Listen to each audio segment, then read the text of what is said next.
to keep you waiting. That is perfectly all right. My data indicates clear skies in the coming days. Current conditions for maritime travel, optimal. I'll be ready whenever you are. But are we really gonna set off without telling anyone again?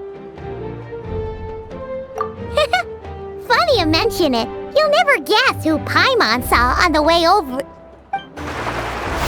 Hey! You didn't seriously think we'd let you leave without a farewell party, did you? No chance. Yeah, come on, Traveler. We've already made all the preparations.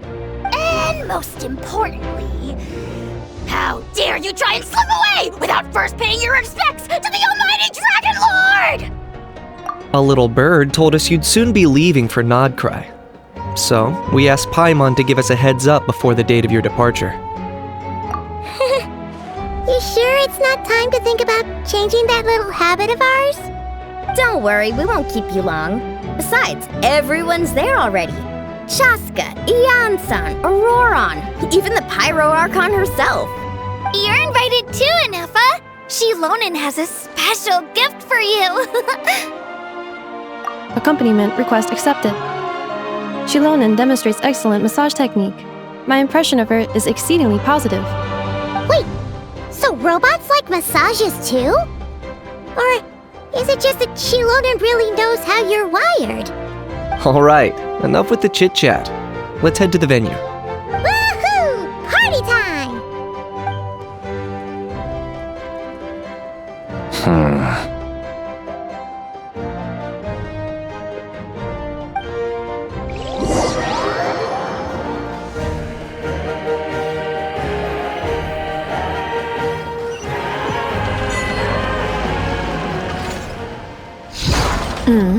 Spit it out then.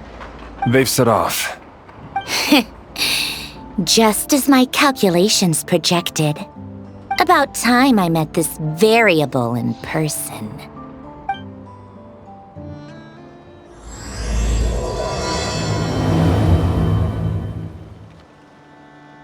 You know, every time we head to a new nation, there's always a point where it suddenly dawns on Paimon. This is it. The next chapter of our adventure has begun. This time, it was the moment she realized she just polished off the very last of her Saurus crackers. Should have stocked up better at the farewell party. In other words, Paimon has marked the geographic coordinates from 2 minutes and 40 seconds ago as the boundary between Natlan and Notcry. This deviates somewhat from the official coordinates stored in my database. Paimon meant more in terms of how it felt on a psychological level. Anyway, what about you, Traveler? When did it really sink in for you? Huh, that actually kind of makes sense. What about you, Anefa? Come to think of it, maybe we should be asking the other way around. So, when you came over to Natlan, what was the moment you felt like you'd left Nodcry? In that case, probably when my sensors could no longer detect the moon's power. The moon? You mean, that one we can all see in the sky? Negative. I was referring to... here we are. Paimon, Traveler, we have arrived in Notcry. Oh,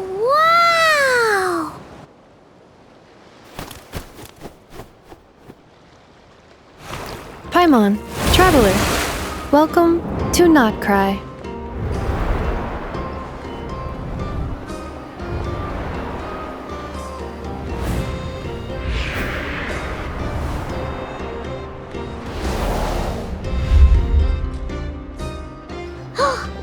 That must be Nasha Town up ahead! That's the place you were telling us about on the way over, right?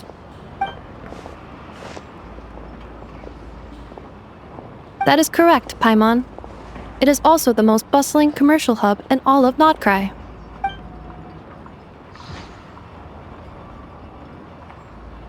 Oh! Sounds like the perfect place to start trying out all the local specialties! Huh? Is something up, Traveler? Paimon, this is where our spaceship landed when Lumine and I first arrived in Teyvat. Huh? Are you sure? But how come you've never mentioned that before? Seems pretty important to Paimon. Oh, well, because... Those memories are really hazy. All I remember is Lumine waking me up and us leaving the ship. But just now, setting foot on this land, I felt something. The kind of power I sensed in those moments. Are you referring to Kuvaki? Kuva, what now? The locals refer to it as Kuvaki. It is a unique elemental force found only in Notcry, or rather, a pure, primordial form of elemental energy. That is correct. Another similar concept I have found in my database is the primordial sea. Legend has it that long, long ago, the moon that shines in the sky above us once rose from the land of Notcry. Modern geological surveys and meteorite studies conducted in the region have since supported this claim. So, when you mentioned being able to detect the moon's power earlier, you were referring to Kuvaki?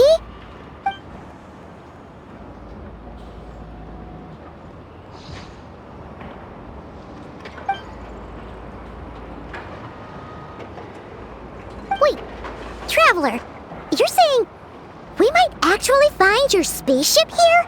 Do you still remember where it landed? Notcry is surrounded by the ocean.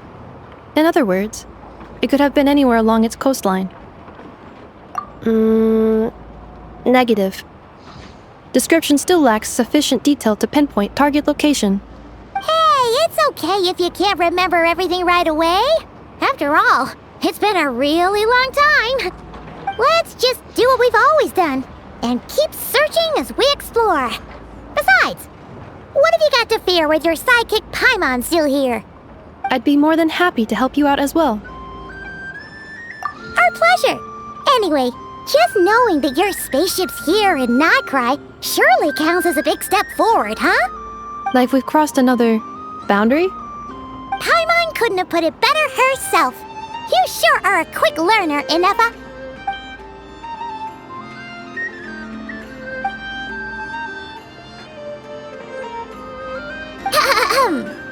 Well, as the best guide in the whole of Tivat, Paimon hereby does solemnly declare, Notcry, here we come! It just occurred to Paimon, if we were looking to put out a missing spaceship commission, or to learn more about Notcry, wouldn't it make sense to drop by the Adventurers Guild? The guild is located in Nasha Town. Simply follow this road, and you'll reach it.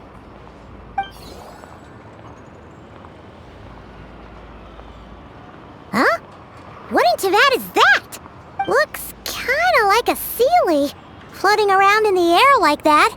That is a Kuhenki, a species unique to the land of Notcry. A Kuhenki? Does she have something to do with the moon, too? Indeed it does. According to the Frost Moon Scions, the indigenous inhabitants of this land, the Kuhenki, are said to be familiars of the moon goddess, leading those who walk in the moonlight's glow to things of great importance. The moon goddess? Don't all people here worship the Tsaritsa? Although Notcry lies on Snezhnaya's border regions, the people here have held their own unique beliefs since time immemorial. As I mentioned, everything in this land shares a deep connection with the moon and the sky above. The beliefs of the Frostmoon Scions seem to date back to the civilization of the angels. According to the documents in my database, even the 7 Archons did not exist at that time. Wow! So the origin of their beliefs goes back even further than the Archon War? Correct. At some point, you may come across some statues of their goddess. The Frostmoon Scions carved these as well. Hey! Looks like she's floating away! I suggest you follow her. The probability of an ordinary person encountering a Kuhenki lies in the single digits. Many here consider them heralds of good fortune. Is this a travel guide? Huh. It actually led us to something useful.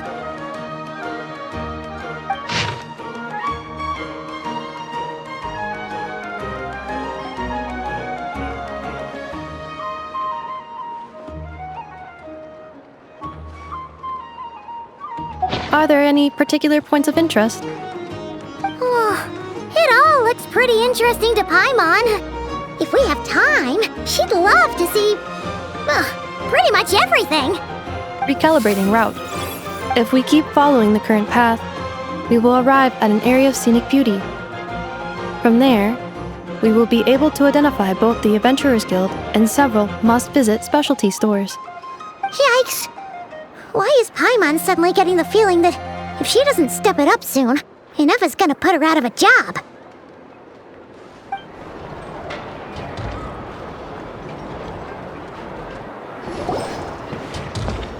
Wow!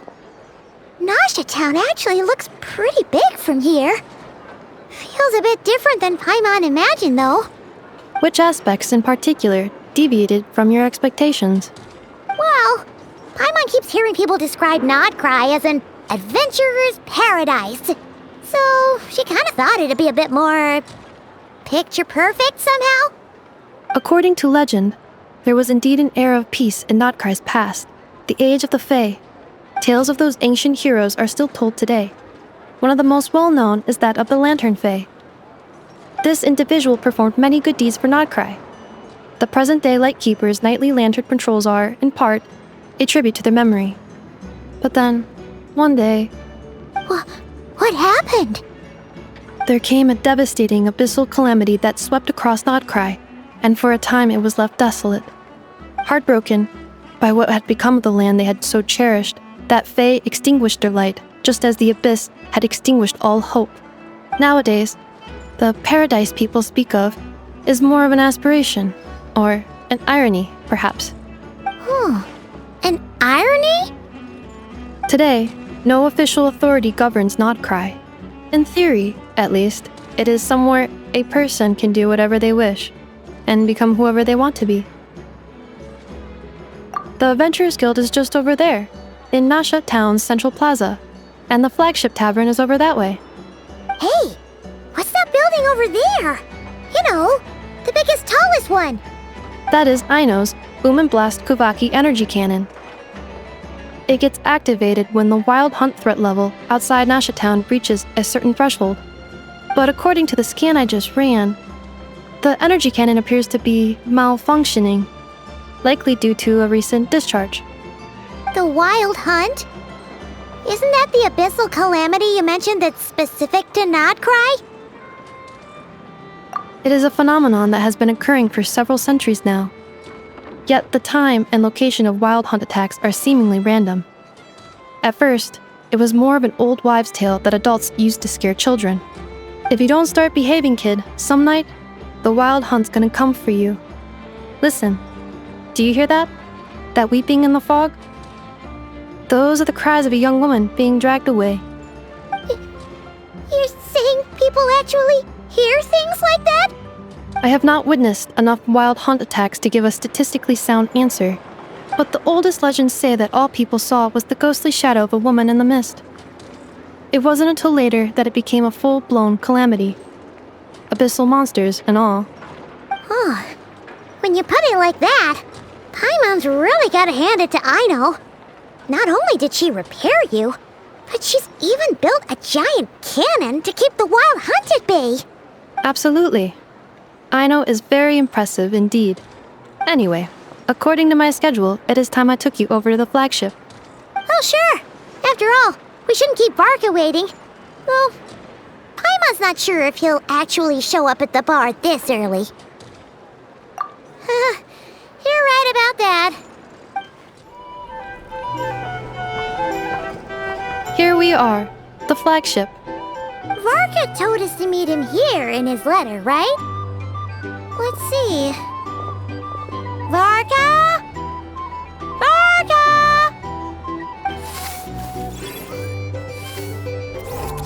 No matches, I identified. Huh. So he isn't here after all. Oh, guess we never did actually say we'd be arriving today. Hey, why don't we go ask the owner? If what they say is true, Varka's drinking prowess must have left quite the impression.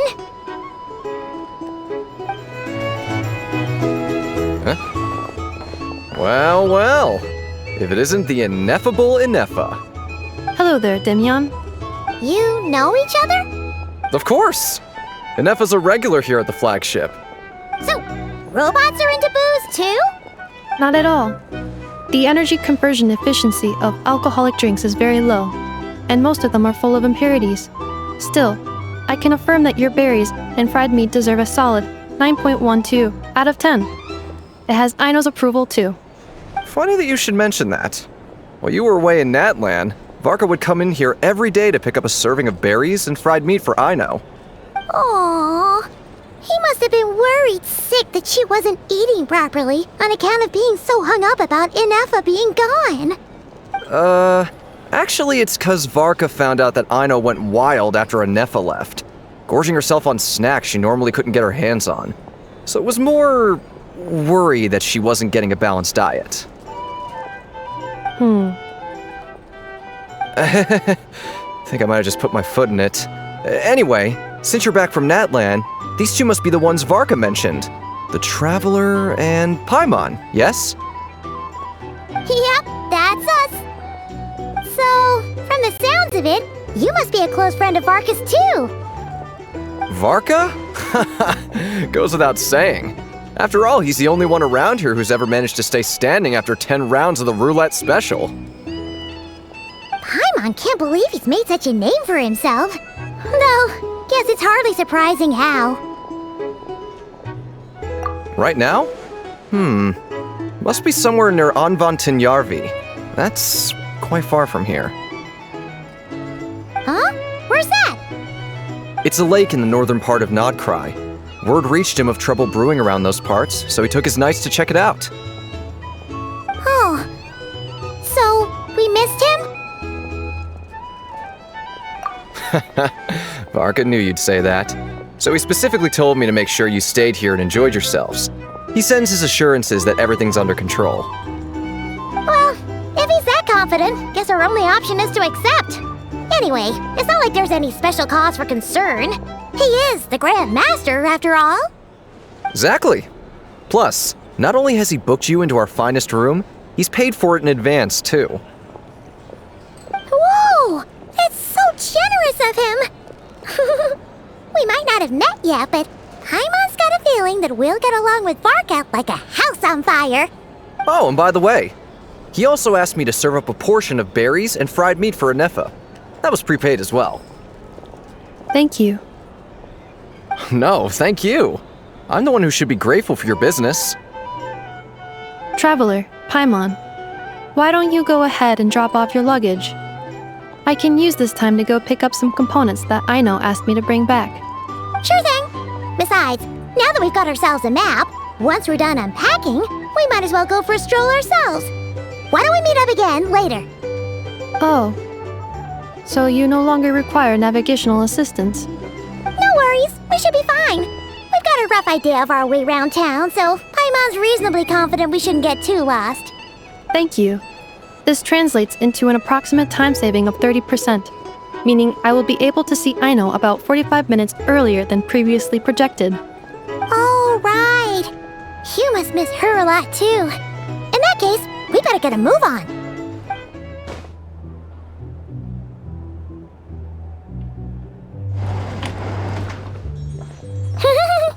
Feels pretty nice having someone sort out our food and lodging for us, huh? But is this really the flagship's best room? It's pretty big, make no mistake, but it looks a little worn out, right? Though, to be perfectly honest, that feels right at home with everything else we've seen of Nasha Town.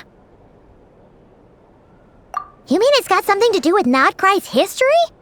Oh, that makes sense. But what exactly was this calamity?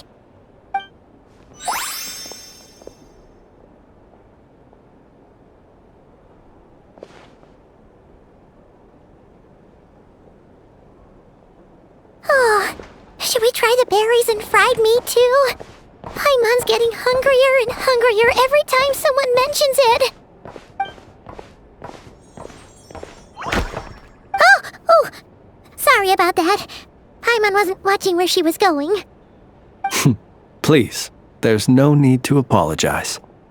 If anything, I'm the one who should be sorry. Clearly, I shouldn't have gotten lost in my thoughts in the middle of a hallway. Wait a sec. Are you staying in the room next to ours? Ah, quite the perceptive one, I see. First things first, allow me to introduce myself. My name is Kirill Chudamirovich Flintz, but please, just call me Flintz. Whoa, that's an impressively long name for sure. Oh, is that so? Names like mine ought to have been fairly common in Snezhnaya, at least in the past.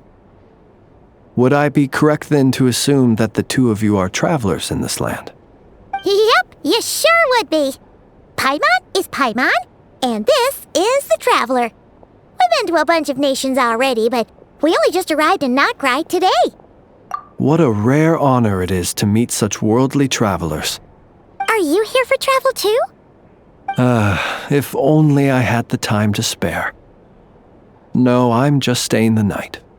Oh, so you're here for business? That's certainly one way to put it. I'm a Ratnik of Nodcry, normally stationed near the burial grounds to the north. My sole cause for being here today was to repair this lantern of mine.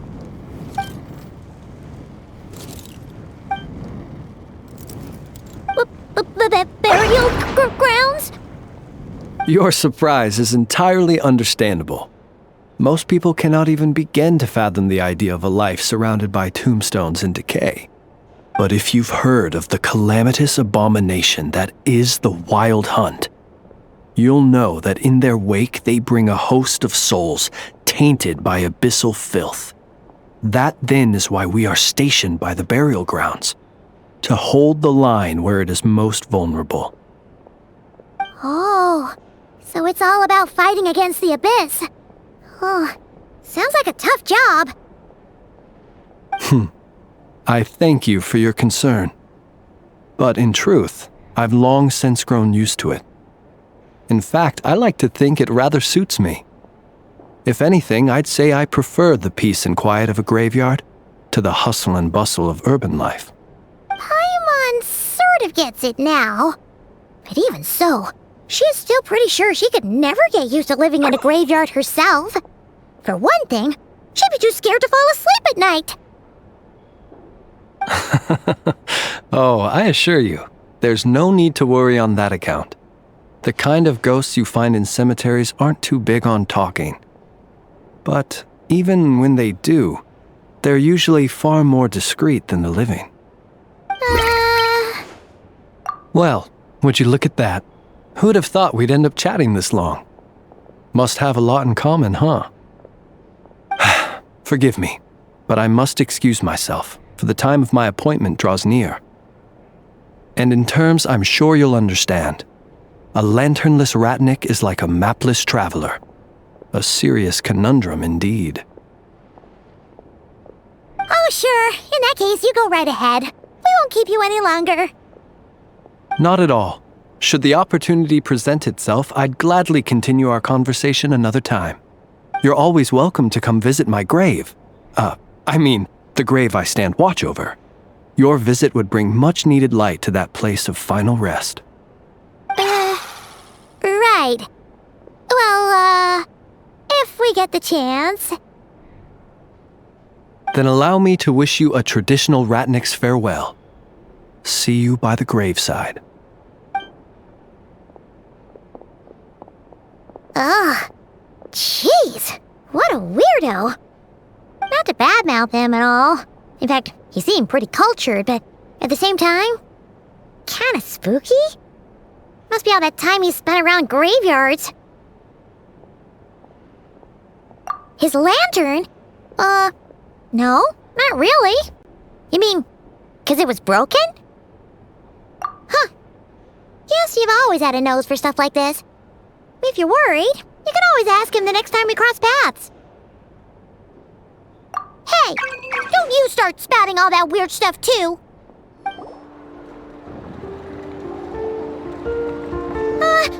Paimon almost forgot something super important. Were we gonna go try out the berries and fried meat? But now, heading all the way back to the flagship feels like such a waste. Please, accept today's boon. Come night or day, may the blessings of the moon goddess shine down upon you. Huh? What's going on over there? The people here are so nice! Quick, let's grab some too. Paimon's super curious what their food tastes like. Moonlight illuminates the path before you, travelers from afar. Huh? How'd you know we were travelers? Just now were a song the birds in the sky, singing of your wanderings. You are no ordinary guests, it seems. The birds and the... what now? Forgive me. I should not have laid the words of others out as a welcome mat for our very first meeting. You, too, must be wondering who I am. I am Lauma, moon chanter of the Frost Moon Scions. Please, as do our followers and other passers-by, accept today's boon. Happy to oblige. Paimon's name is Paimon, and this here is the traveler. Thanks so much for sharing your yummy food with us. We'll take one each. Think nothing of it.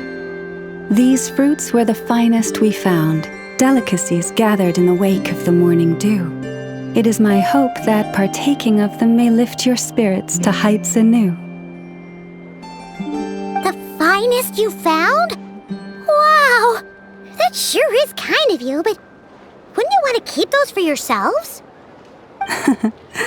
The first fruit of the harvest must be placed upon the moonlight altar, not as an offering to the gods, but as a spark for lost hunters. For it is the blade of the starving that darkness most easily corrupts.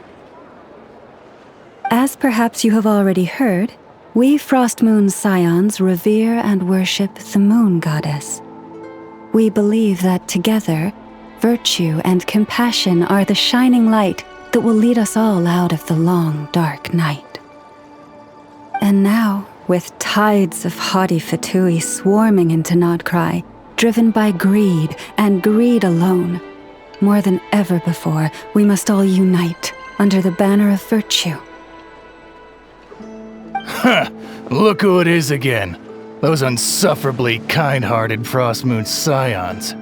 Got enough for us too? That's right! 2 servings each! We're starving over here! The Fatui! After what you've been doing to our sacred statues, how dare you even show your faces? Wilhelmina, bestow today's boon upon our guests. You hear that? No slacking now. We'll have the very best you got. But, my lady, they... Please, you two, accept this meal. But remember this.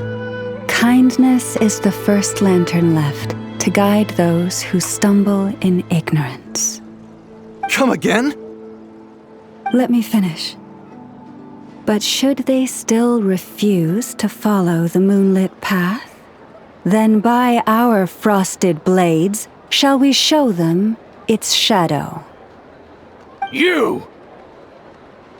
Hey, look who it is. Whatever. Just you wait. We'll be coming for you next. Huh? Where's the meat? Who wants to eat this garbage? Those stooges really are the worst. Ever since they came to Nodcry with all their weird equipment and built that so-called experimental design bureau, our lives have been turned completely upside down. Judging from how they reacted just now, it seems the Fatui already know who you are. Well, we have gotten in their way in pretty much every nation we visited, so we're probably at the top of their blacklist by now. I see. Then, on behalf of the Frost Moon Scions, I thank you for the goodwill you have shown us. Because if they had gotten ahead of themselves just now, I'm sure you would have stepped in to help. Just as the birds and beasts put it, your arrival heralds joy to us all. Besides, for a weary traveler far from home, what better respite than to bathe in the moonlight? You will always be welcome at the Frost Moon Enclave, the place we call our home. May we meet again in the moon's gentle glow. These are delicious! So refreshingly fresh! Those two Fatui wouldn't know a good thing if it came up and bit them on the shoulder. Looks like Anefa isn't done with her shopping yet, and the Adventurers Guild is still empty. Where should we head next? Good idea! Wouldn't want to let the Kuhenki down, after all. Let's see. Okay, Paimon's got our route all figured out. So, all that's left to say is, don't fall behind. This is Nuts and Nuts. It's mostly a fruit shop, but there's a crafting bench too. This is the Speranza, one of the travel guide's recommended restaurants. All the waiters here are kids. This is the Vesnitsi Prolegia greenhouse. Apparently, their flowers are all made of metal, so they'll never wilt away. And this is the Rossum Workshop. If you ever need a weapon made, this is the place to go. And over here, they've got a super tall observation deck. Whoa! Take a look at that! You can see really far out into the distance. That way's north, and that looks like something built by the Fatui? And then over there to the west, that must be the place Lauma mentioned, where the Frost Moon Scions live. So, what'd you think? Even if Anefa kinda stole her limelight earlier, this just goes to prove that Paimon's own tour guiding skills aren't too shabby either, right? Hey, come on! Would it kill you to compliment Paimon? Huh? Look! There must be someone at the Adventurers Guild now! There's already a line forming outside! Looks like we'll finally be able to ask about your spaceship! Oh, or was there anywhere else you wanted to stop by first? Where? Which one are you... Oh, now you mention it, Paimon's noticed it too. Ugh, better not be who she thinks it is. Anyway, where we go first is completely up to you. Either the Adventurers Guild, or that suspicious-looking shop. A word of warning, though. If we step into that shop, be sure to keep a very close eye on your Mora.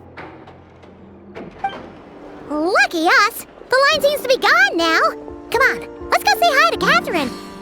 Hey, Catherine, we meet again.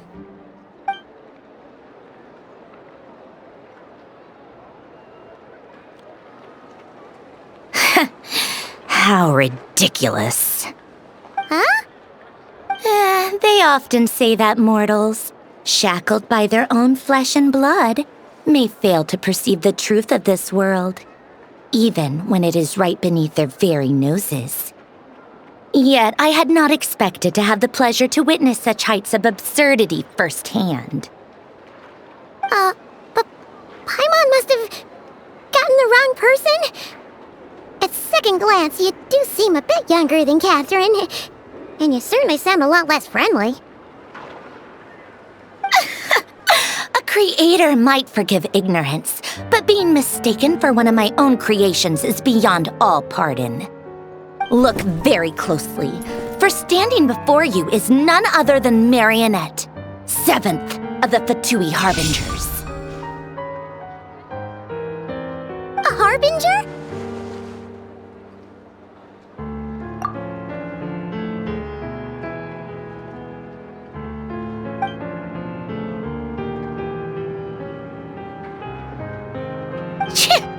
Today's encounter is merely a courtesy call. A friendly warning, if you will. You interfered with my work once before, with that little robot. I let it slide. After all, it was nothing more than a distraction, a side project at best. But we are in Nod Cry now, and as such, I strongly advise you not to stand in the Fatui's way. Otherwise, the next time we meet, I might just have to drop all this meaningless etiquette. Oh, please. You've got some nerve coming out with barely veiled threats like that. You're the one stirring things up here. Oh, perhaps you have misunderstood. Just because Nod-Cry lacks a ruler at present, that does not mean it should not be ruled. We Fatui are simply establishing a new order. Yeah, right. More like shady experiments, judging by your massive creepy research facility. I've said what I came to say. What you do next, only you can decide. So why don't you start by using your already limited processing capacity to calculate your even more limited options? And, being the refined young lady that I am, I shall indulge you just this once. Ad Astra Abasask. Welcome to Nod-Cry, Dominion of the Fatui.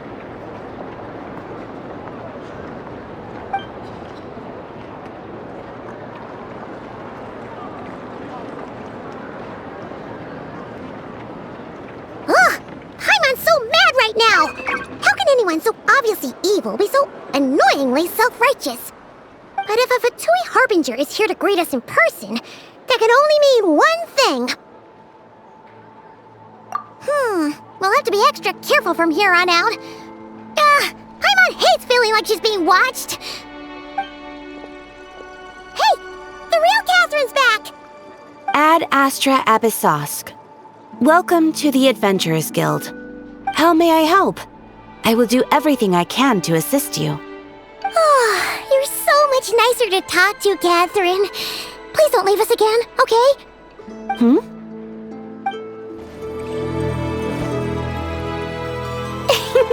Please, here you go. And if you ever need anything else, don't forget to make the great Lord Sangama Bay your first port of call. Oh dear. So it is the real deal. Of course it's the real deal. Everything you'll find here is 110% real, meaning every one of my deals is as real as a deal can... Wait a minute. Well, if it isn't my two most valued clients! And with no small thanks to your munificent patronage. Come. How could you just sneak into Nod-Cry like this without telling your dear Lord Sangama Bay? If I'd known earlier, I would have made an absolute pulled out all the stops to ensure that your boat ride over was as comfortable as humanly possible.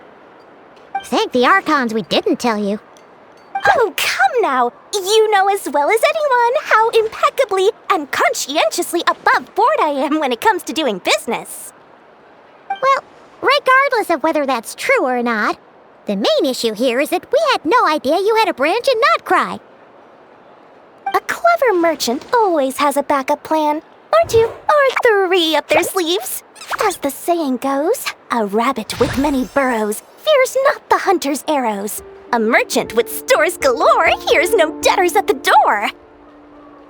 Since you're both here in Nod-Cry, would you care for some of my finest local souvenirs? Whatever you're looking for, I have it. Or if it's Sumeru you're missing, I've got that covered too. We literally just arrived. Do we look like we're on the hunt for tourist trinkets to take back for our friends? My, your high-minded tastes never cease to impress. In that case, I know just the thing. You must be on the hunt for something like this? What's that? Your hat? Information, of course. Information about Nod-Cry, locked securely in the otherwise impenetrable vaults of the Lord Sangama Bay's brilliant mind. I knew it! I just knew you'd appreciate the value of my wares. On the back of all our pleasant dealings in the past, I'll even take a hit by throwing in some insider info for free. Wow. You sure are feeling uncharacteristically generous today. What do you mean by uncharacteristically? I am the most generous person forget it. Anyway, the long and the short of it is this. The moment I set up shop in Nod-Cry, it struck me how many different factions there were, all competing against each other for power and influence. Well, as they say, there's no time for business like a crisis. They things got even more turbulent after the Fatui pulled down 2 ancient moon's remnants. People began to catch a whiff of the coming chaos. And the more troubled the waters, the greater the potential profit. Not at all sorry to interrupt, but we're not here for Mora. Oh, really? But surely it was the tales of an adventurer's paradise that brought you here. The chance to take your very own slice of all the latest and greatest business opportunities? In that case, what would you like to know about? The Frost Moon Scions? You mean the people who believe in the moon goddess? They're not a bad bunch, it's just, well, they have such simple tastes. No luxuries, no indulgences, no nothing. Trying to earn a little more from that lot is like trying to squeeze blood from a stone. Still, things between them and the Fatui have gotten pretty tense. It's only a matter of time before the powder keg goes boom. And when that happens, that's when business will start to boom too. Everyone knows they're here for the Ancient Moon's remnants, but no one's sure why they pulled them down in Nodcry of all places.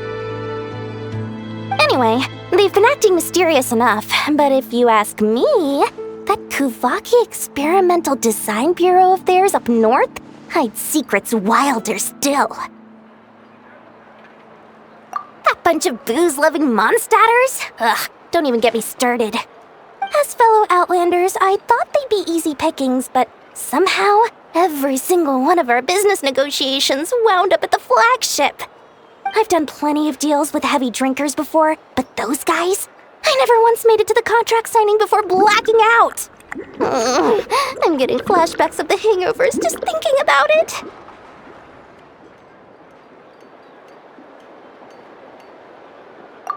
What now? A spaceship? Nope, never heard of anything like that.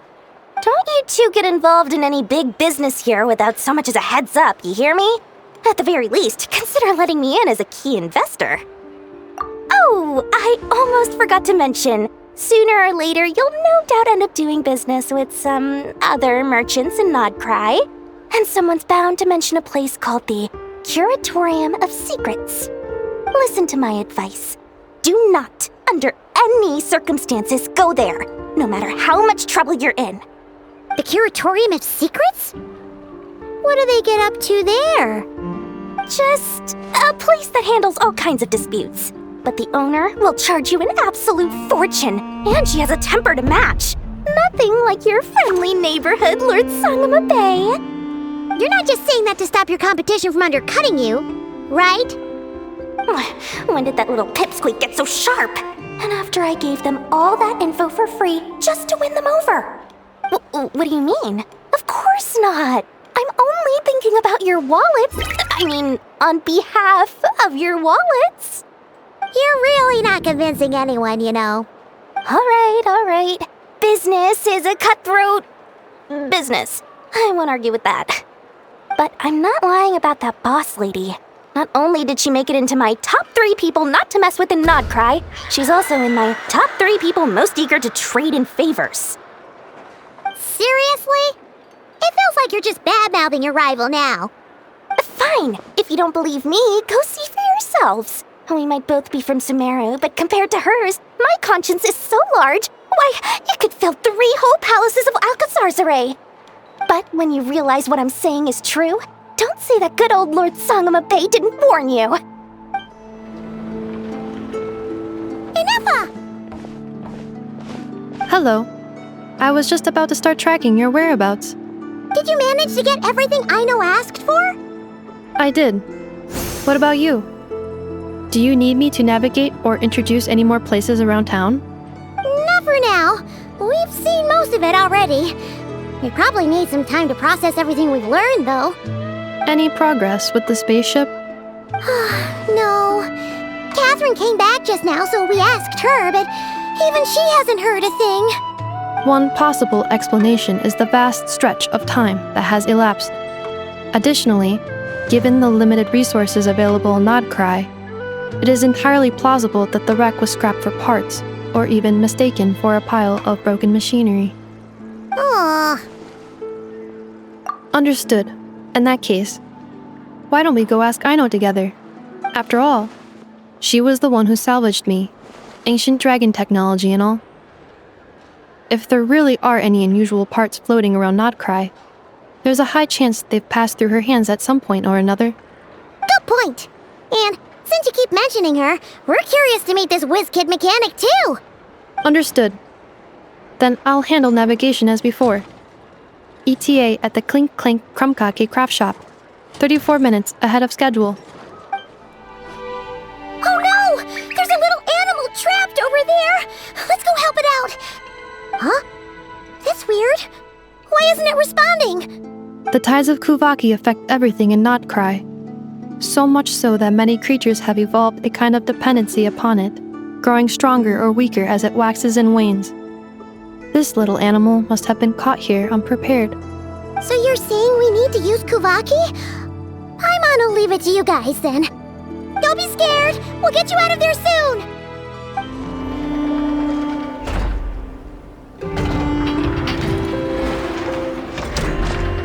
Here we are. The place Aino and I call home. Whoa! So many machines that Paimon's never even seen before! And then there's all these little robots. Did Aino build them all? That is correct. It looks like Aino has created 3 more little bots since I've been gone. Aww. Well, you were gone for quite a bit. She must have missed you. I missed her too. I want her to see what I've become. Let's not keep her waiting any longer then. Come on!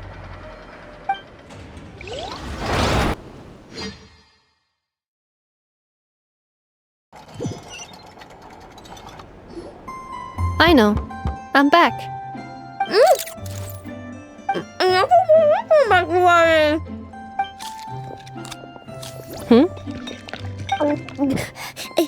Nefa? You're back significantly earlier than I expected. Like a whole 30 minutes at least. Everything went very smoothly, which saved me quite a bit of time, so I know. Could you turn around for a moment? I know. I've been on my best behavior the whole time you've been gone. She's got chocolate all over her mouth. I know. While I was away, did you strictly abide by my tailor-made snack intake schedule? Oh, of course I did. 1 whole cake, 1 crumb cake, and 1 pack of chocolates a day, right? It was either a cake or a krumkake or a pack of chocolates per day. Oh, shoot. When did you finish the snack stash I left for you? Literally just earlier today. Let me just go run a scan on that. I meant today, a week ago. And then you restocked an entire week's worth on your own initiative? 2 weeks worth. Why does Paimon feel like the roles in this household are pretty much the opposite of what she imagined? Calculation complete. Aino's recommended snack calorie intake for the next 4 weeks. 0. No fair! You're a meanie, Nefa. This is what happens when you break an agreement. Oh, come on! Don't do this to me! I only ate a teeny bit extra every day. Just a teensy-eensy-weensy bit extra. That is objectively not a teensy bit extra. Oh, seriously? If you'd only arrived half an hour later, I would have had everything cleaned up and you wouldn't have noticed a thing. But now that I think about it, you even said you'd come back a bit earlier than you did, so I wouldn't have to worry. But then, you were away so long, and I was so worried about you. And that's the only reason I even...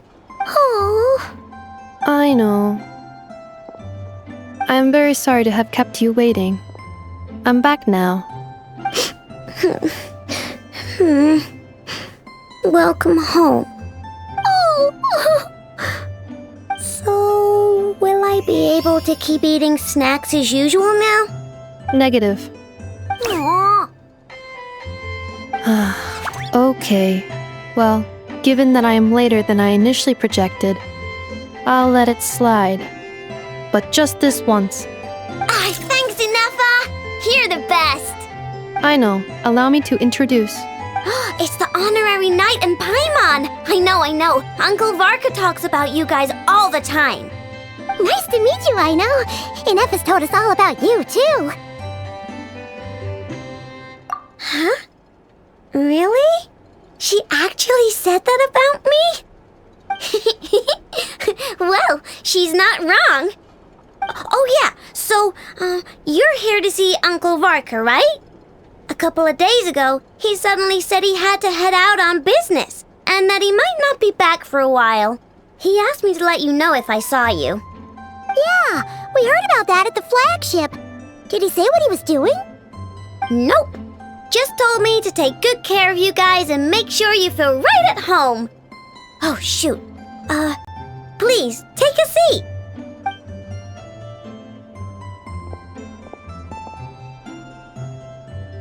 Do either of you need my help with anything? Anything at all? After all, I'm the head of this household. Sure wouldn't know it from that snack tantrum she just threw.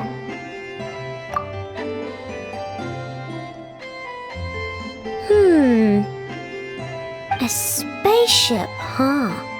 From outside to that? Exactly. So, ring any bells? No. Oh, you sure? Nope means nope. Never seen the slightest trace of it. More specifically, by nope, I mean, I've never seen a single piece of tech in all of Notcry that might have come from out of this world. Not in any new machines or in any old ones either. Huh. What Aino means is that your spaceship almost certainly has not been disassembled nor repurposed as parts for other machines. Oh, so that's what she was getting at. Yep. I've taken apart pretty much all the fun stuff in this city at one point or another, but I don't recall ever seeing any components that were anywhere near that special. So, either your spaceship crashed somewhere it's never been found, or someone did find it and then hid it really, really well. But who would even do something like that? Beats me. Maybe someone who thought they could stash it away for a rainy day. Just like how I sometimes hide snacks in the... Anyway, long story short, I definitely haven't seen anything like that. Besides, sounds like it would practically be ancient history by now. If anyone still has any leads on what really happened, it'd be the Frostmoon Scions. The Frostmoon Scions? Huh? Haven't heard of them yet? Didn't Inefa tell you about their rituals? There wasn't enough time to delve deeper into their history and traditions. What kind of rituals are we talking about? I've never actually seen them myself. Just heard bits and pieces here and there. They say that each of their moonchanters has had access to an ancient relic that lets them see the true past. Not sure exactly how it's meant to work. I can't get my head around anything that can't be explained by either machines or science. And to tell you the truth, I don't like it much either. Looks like we'll have to try our luck with the Frostmoon Scions. Aw, leaving so soon? Sure you don't want to hang out a little longer? It's getting late, Aino, and these two still need to head over to Hisi Island. It would not be convenient for them to linger much longer. Aww. Alright then. Don't worry, we'll be sure to drop in on you as often as we can. Really? You promise? Sounds like my type of visitors. You're welcome anytime. I'll be staying to look after Aino today, so I won't be going with you. Hey, don't sweat it. We'll find our way just fine. I'm glad to hear that. Also, I must admit, I have very much missed the charging bed that Aino made for me.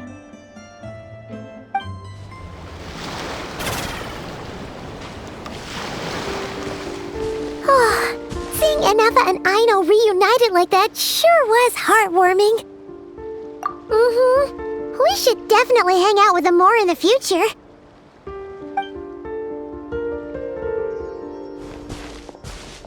Speaking of homes, we must already be close to where the Frost Moon Scions live. The vibe here feels different, just like the scenery.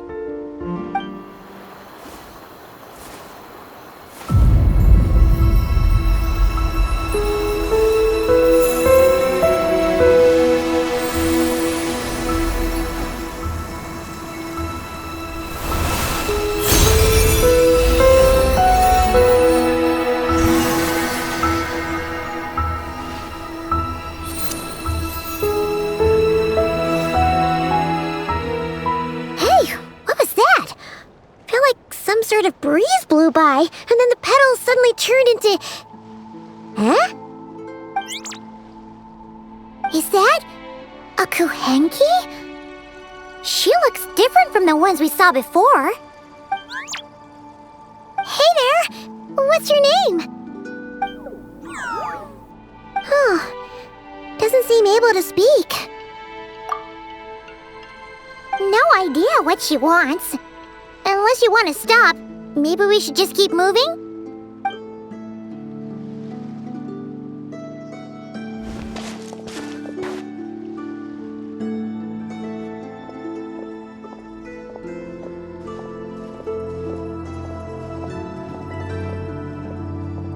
She's following us! Go on. Go on now. We've got stuff to do. Best you find someone else to hang out with. Don't make it sound like Paimon's some kind of meanie. Paimon had no idea what she wanted, okay? Anyway, next time Paimon sees her, Paimon promises she'll be nicer. Seeing as we're on our way over to meet Lauma anyway, we can ask her about it while we're there.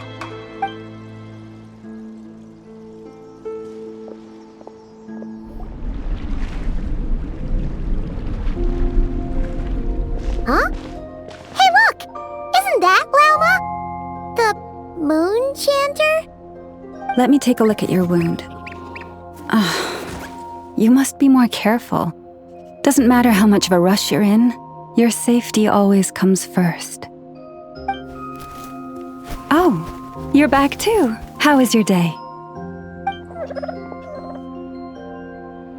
You what? Those two Fatui? The ones who were causing trouble in Nasha Town? You went to teach them a lesson? And you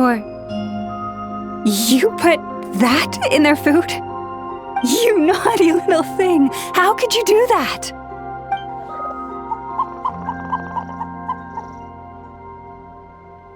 They didn't notice. That's not the point. You mustn't do that again, okay? Next time, at the very least, bring a few of your friends along too. You'll be an easy target if it's just you on your own. Hey, Lauma! Still remember us? Oh, it's the Traveler and Paimon, isn't it? Welcome to Heski Island. Not at all. Those who come with kindness in their hearts are always welcome with the Frost Moon Scions. Were you just talking to those animals? I was indeed. The Frost Moon Scions bloodline is unique, for throughout our history, there have been many among us who could communicate with all living things.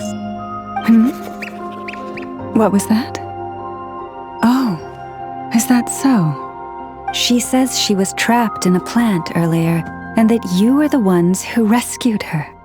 She wants me to thank you on her behalf. Oh, it was nothing. Barely lifted a finger. If you both are free, why don't you join us at the Frost Moon Enclave for dinner?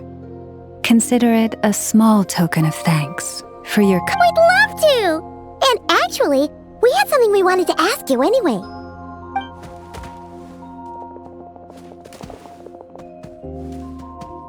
Oh, you're interested in the story of Kutar?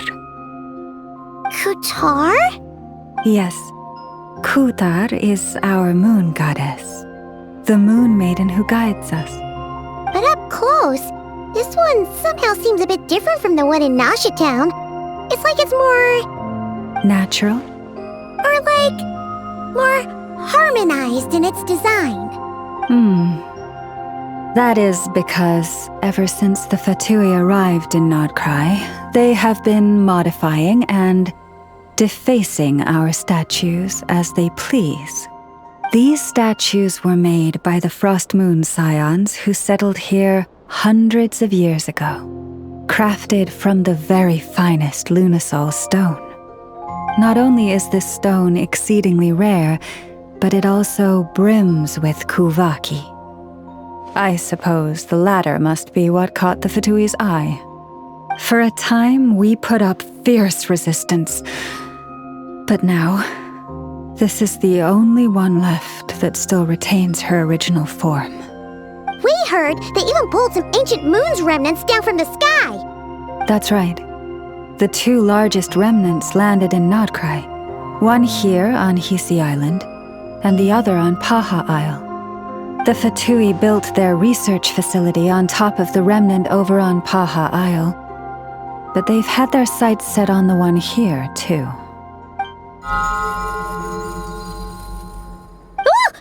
Oh! It's that little Kuhenki again! Surely that can't be. Hey! We've been wondering what was up with it, too.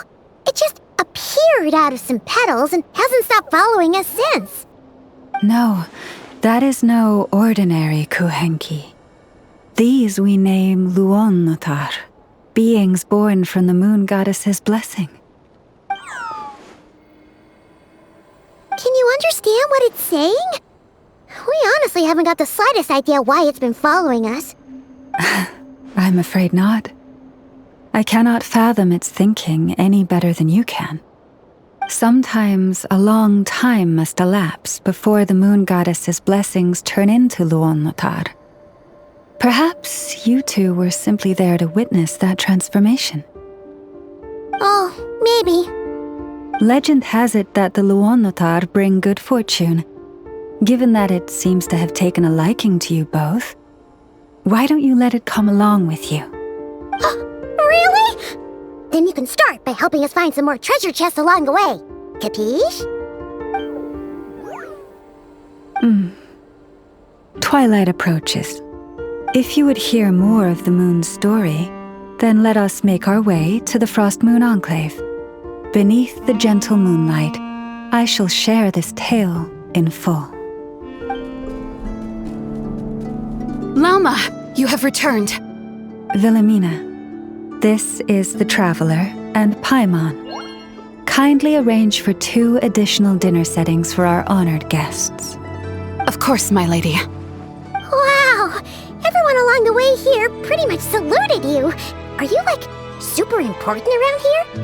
I am but a moon chanter, one entrusted to convey the moon goddess's will. Nothing more.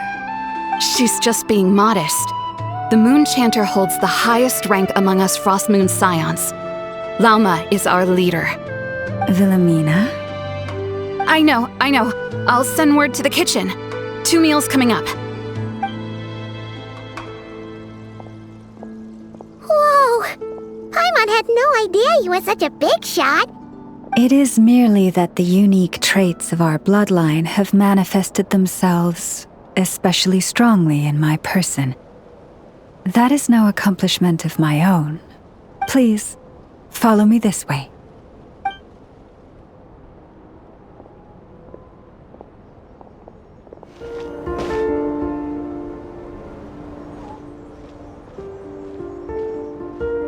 Even to this day, I am still trying to piece together the many fragments of our past.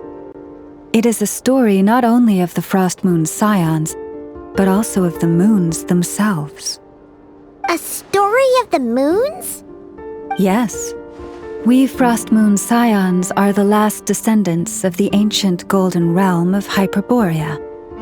Its former glory may have faded, but what remains is a memory uniquely ours. In the distant past, Tevat had not just one moon, but 3. It is said that they were created by the primordial master of this world, cast into the firmament to keep peace in the land below. Firstborn was the eternal moon, largest of the three. Legend has it that it was her immense kuvaki that gave rise to the ocean tides. Next was the frost moon. Smaller than her big sister, yet brightest in radiance. Her glow became the cold, undying lantern of the night. Finally came the iridescent moon, smallest of the sisters. Most of the time, her light was barely visible to the naked eye. Yet when she shone, her fleeting halos were all the more mysterious for it. Wow! Sounds like it all happened so long ago. So, what happened to them afterwards? Afterwards, well, as you have seen, the three moon goddesses perished. This happened in a war triggered by the Descenders, and of the three lunar husks, only the frost moon survived unbroken, while the others were shattered to pieces. Oh, so that's why there were ancient moon's remnants in the sky. Yes. It is also said that when the moons shattered, most of their fragments rained down upon this land like stardust. That is why Nodcry is blessed with such an abundance of kuvaki. As for the remnant that the Fatui recently pulled down, that belonged to the eternal moon. Wait a sec. But you just said that 2 of the moons were shattered, so where are the remnants of the iridescent moon? The iridescent moon's remnants were never found. What happened to her after the war remains a mystery. Some say she vanished in an instant, while others believe that her remnants are simply too delicate to leave a trace.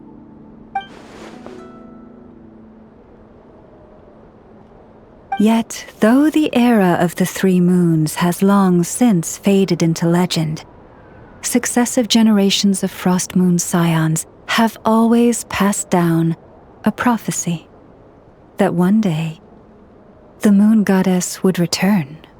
And in the end, that prophecy did indeed come to pass, though not quite. Lady Lauma! Lady Lauma, are you there? Cappy, what is the matter? Lady Lauma, it's my daughter, Karina. Her illness. Take me to her, right away.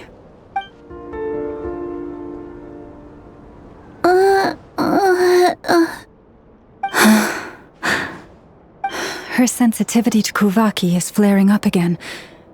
After her last treatment, did you follow my advice and seek medical help in Nasha Town? But those doctors are all Snezhnayan. They're outsiders, compatriots of those brutes who invaded our homeland. How can we possibly trust them? Not all outsiders are enemies, Cappy. They've been treating this condition for generations. They have the experience we lack. But we're Frost Moon Scions. Should we not remember what the outsiders did to our moons? Surely the Lady Kutar will reward our devotion. But Cappy, Kutar is long... This isn't the time for a debate. O lost child, snow-swept and buffeted by the howling winds of the frigid night, let not the silver flame within you fade.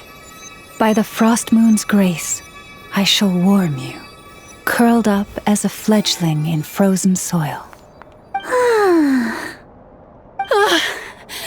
Praise be to the moon goddess, my Karina.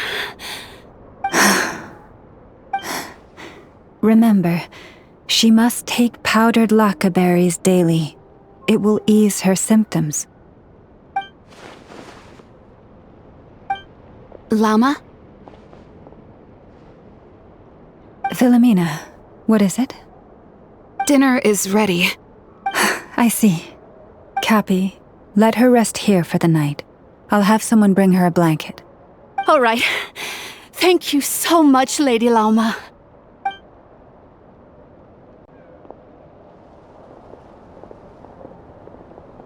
Will she be all right?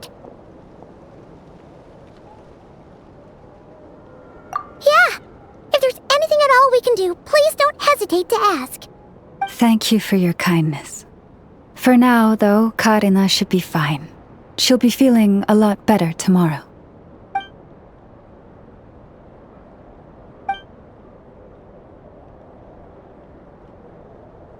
Please do not be worried. Come, let us head to dinner. I believe you still have some questions for me.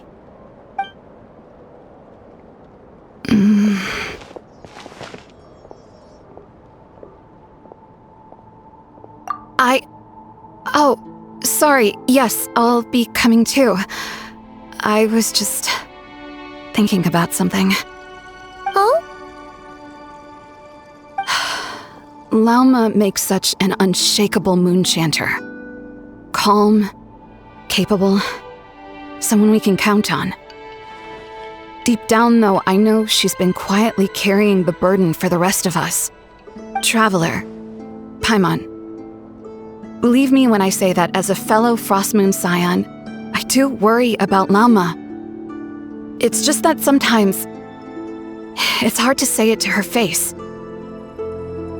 Could I ask you to look out for her? I can tell she really trusts you. I fear that would stress her out even more. Sometimes I really admire her strength, but at the same time, I can't help feeling powerless myself.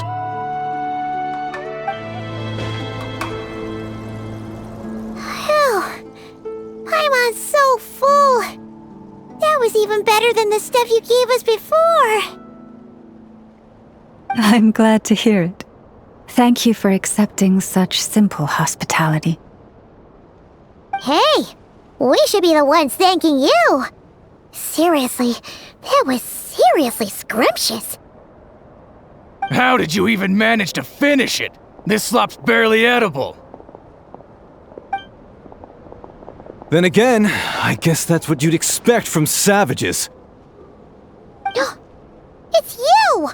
Those rude Olfatui we just met back in Nasha Town! My sincerest apologies.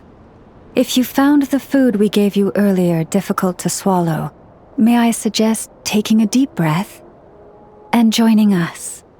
These delicacies might change your mind.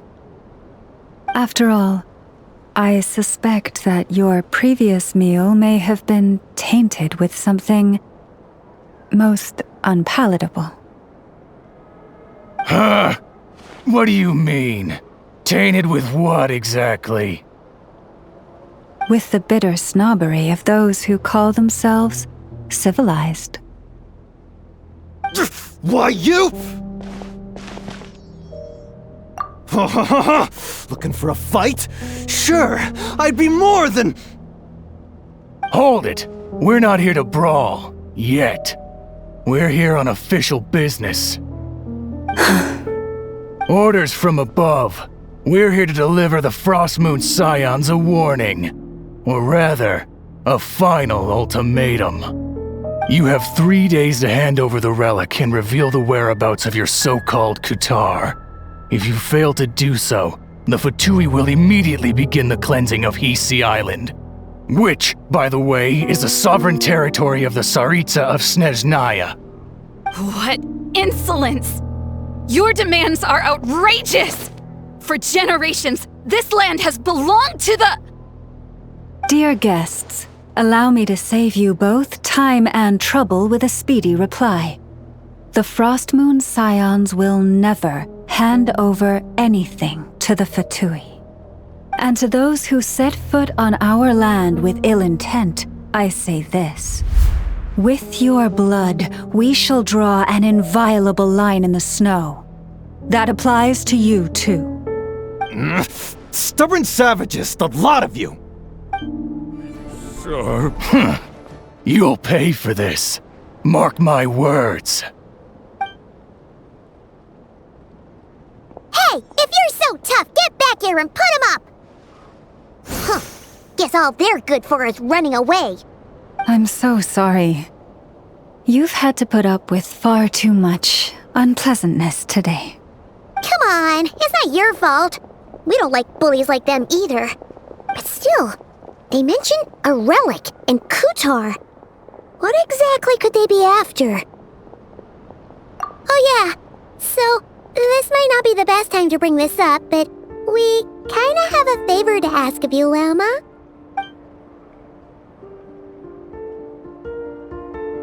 I see. So your questions concern the sacred relic too. Please, do not hesitate to speak your mind. Unlike those insolent intruders, you walk in the moonlight with open hearts. You stood by us when we needed your help, so it's only right that I return the favor. But let us continue this conversation somewhere more fitting. As it happens, there's something I'd like to show you, too. Wow! It's spectacular!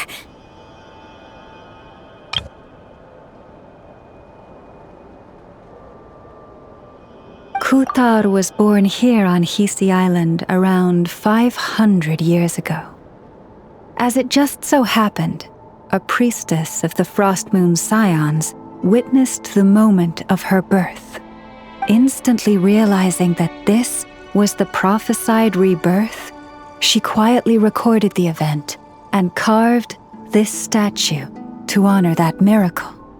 According to legend, Kutar's birth was accompanied by the sudden appearance of many Kuhenki, who wove the moonlight that bathed her into silken vestments fit for a goddess. Hey! It's like it knows we're talking about it! From that day forth, the Kuhenki have been regarded as Kutar's familiars. Some believe that their habit of guiding travelers to hidden treasure stems from an instinct. The same one that not only drives them to protect the moon goddess, but also to make her smile. After all, according to the records, Kutar always looked lonely as she gazed up at the distant moon.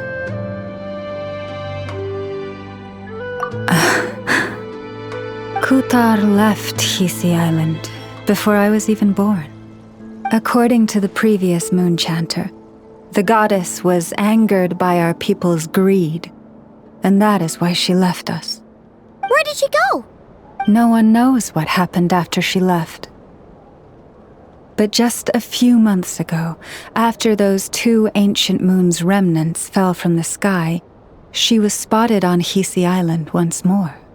And the Fatui have been harassing and threatening us ever since. Judging from what they've said, our moon goddess is actually their missing harbinger, Columbina, the damselette. The damselette? But isn't she number 3 amongst the Fatui harbingers? So she's actually the moon goddess. Why would she join the Fatui then? That too is a question I've struggled with. But even at the best of times, understanding other people's choices is difficult, let alone those of a goddess. Plus, forgive me, there I go again, rambling on about our history.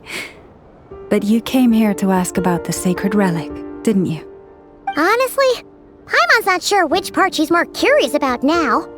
Since ancient times, the Frost Moon Scions have had in our possession a special fragment of the ancient moon's remnants. A piece in which I sense a power unlike any other. Successive generations of moon chanters have all detected a divine presence within it. We call this unique remnant the Moon Marrow. We heard you can use it to see what happened in the past. What is it in particular that you seek from the past? Well, basically, to cut a long story short, the traveler here is actually from outside of Tibet. Oh.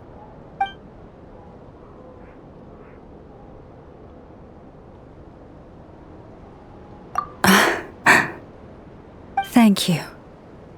Your honesty is a sign of your trust, both in me and the Frost Moon Scions. Unfortunately, though, I won't be able to use the moon marrow to shed light on your past just yet. Our people revere the moon marrow as a sacred relic. I'm only permitted to retrieve it from the secret chamber in which it is hidden once a year, on Moon Prayer Night. Oh, really? So, when's the next Moon Prayer Night? Judging from the tides this evening, a little less than 2 months. Huh? Does that mean the date changes every year? The ceremony is held on the night when the moon is closest to Tevat. This is also when Nodcry's Kuvaki reaches its peak. Only then can the seal on the secret chamber be lifted. Oh, guess we've got no choice but to wait. I am truly sorry that I cannot help you sooner. But, as the Moon Chanter, I swear that I will do everything I can to help you find the answers you seek. Think nothing of it.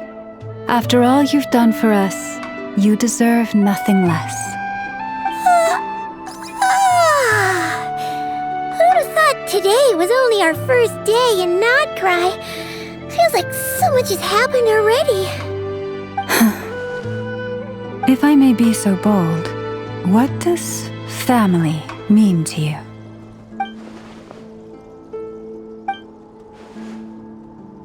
If you are aware of something, a secret that could hurt your family, would you be honest with them, or try to hide it?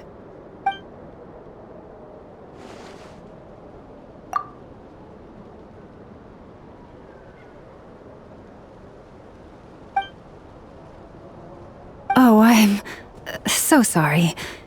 That was a strange question. I didn't mean to put you on the spot.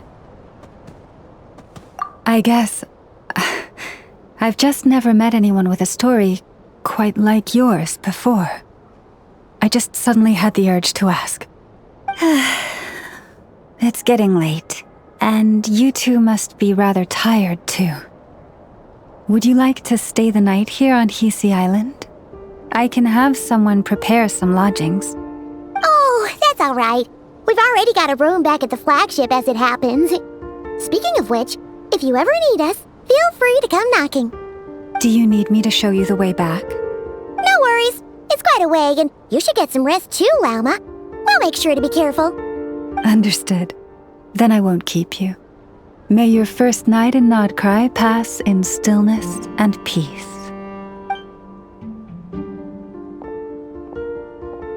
So, what you thinking? Sure was an eventful day, huh? The good news is, we're not at a dead end in the search for your spaceship yet. We can always learn more about this place while we wait. The usual drill, huh? Paimon's really getting sleepy now. If she gets too tired to fly back, you carry her, okay?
Hey, what are you doing here? These flowers. I remember. When you first appeared, there were flowers like this all around you.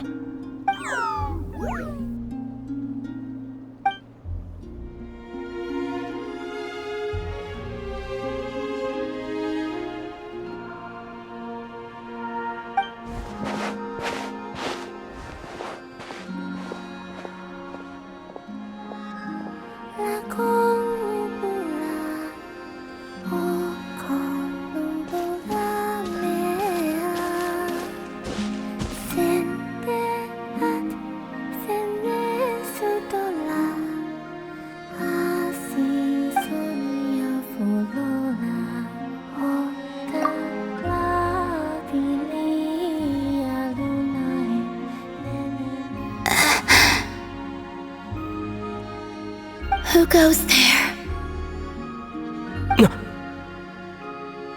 How did you get in here? I am but a passing traveler. I followed your song here. I'm very sorry if I've intruded.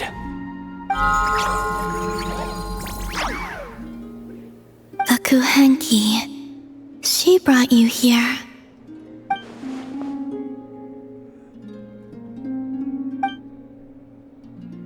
May I ask, are you the one they call Kutar? And the harbinger that the Fatui refer to as the Damselette? The Fatui? Are you here at their behest?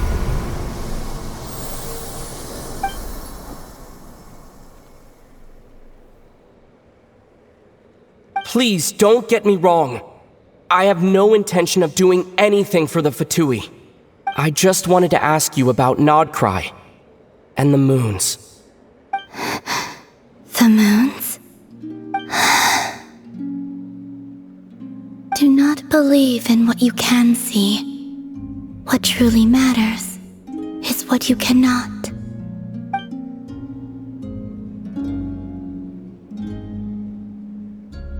What do you mean?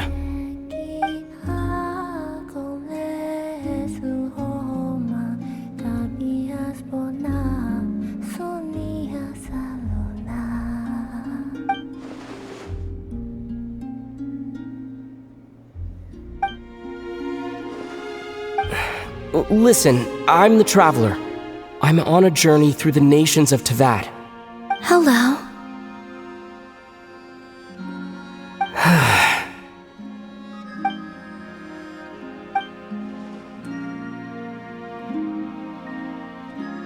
Could you tell me your name? Columbina. Kutar, the Damselette, the Moon Goddess. Pick whichever takes your fancy. I do not know my own name.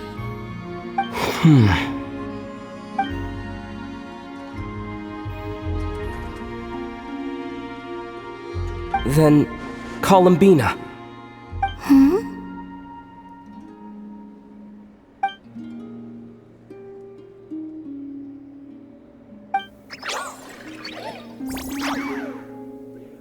This Kuhenki, this Lonatar, did you bring her into being? Come here, little one.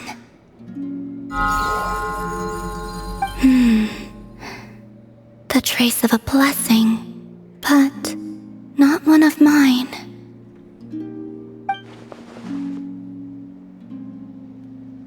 People always assume I can do many things. Assume I have done many things. But I haven't. All I ever wanted was to.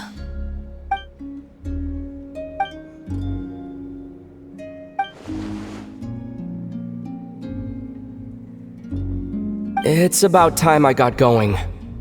I'm very sorry for disturbing you today.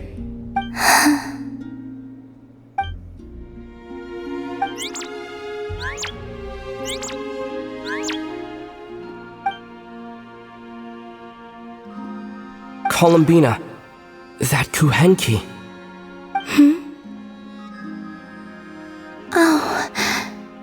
You're leaving?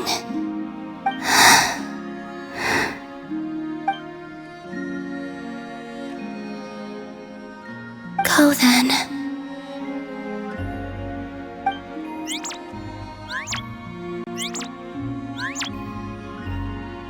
Goodbye.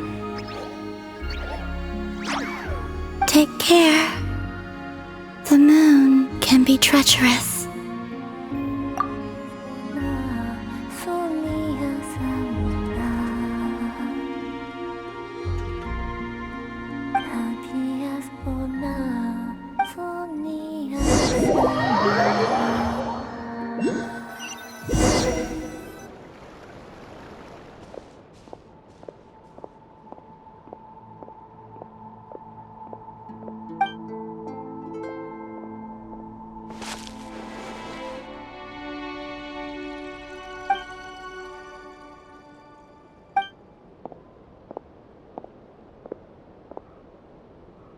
Wait, is that...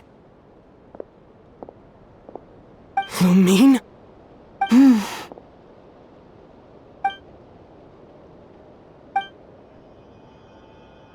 Lumine! Lumine! Ether, it's you. Why are you here on Hesi Island? If I told you I was here in search of the Frost Moon Scion's sacred relic, what would you think?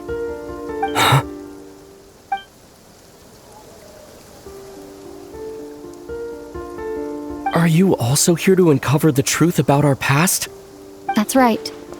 What happened to us in the past, how we came to Tevat, why our spaceship crashed here.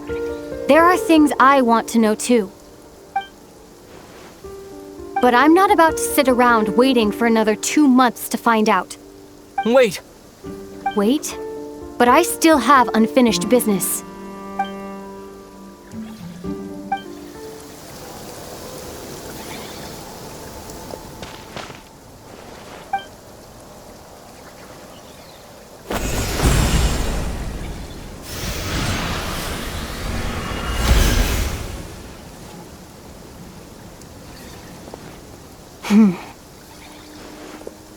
Hold on a second.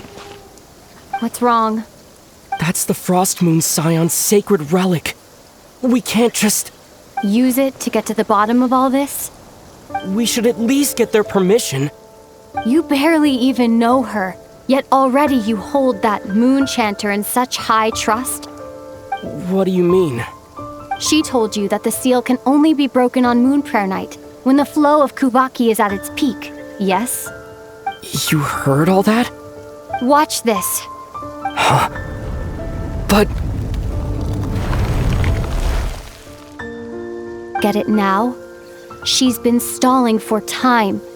As long as the statue's base is imbued with sufficient power, the secret chamber can be opened at any time.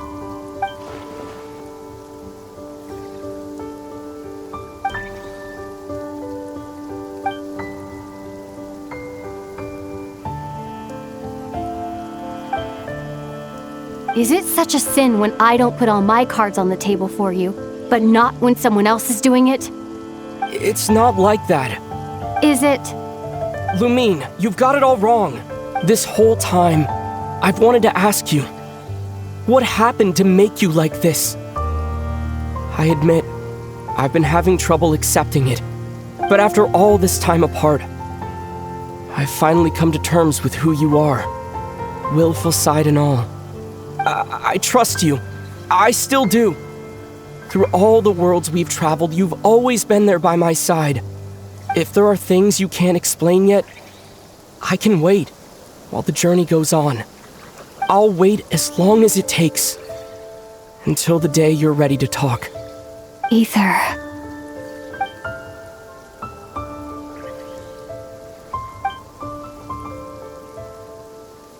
I'm not looking to borrow the moon marrow simply because of our past. It holds answers about the very origins of Tevat. I've always believed that if you want the truth, you have to see the whole story for yourself. I'm not asking you to trust me, Ether. Just don't try and stop me. if this choice weighs on your heart, then let me go in alone. Forget this meeting ever took place. Bit late for that now. But maybe this is the chance I've been waiting for all along, even if it fades with the morning light. I want to go with you. You sure? Yeah. Then let's go. Lumine. It's been ages since we went on an adventure together. I can't wait. Really? You think I'd lie to my big bro? Ether, do you understand how Kuvaki works? How it exacts force through push and pull? Let's see. How about this? I'll temporarily neutralize the Kuvaki on the cliff face and move the platform into the center. Once it's in place, you'll need to utilize the repelling force of Kuvaki to reach the other side. Okay, I'll leave it to you then. A wide open space. Must be in for a fight.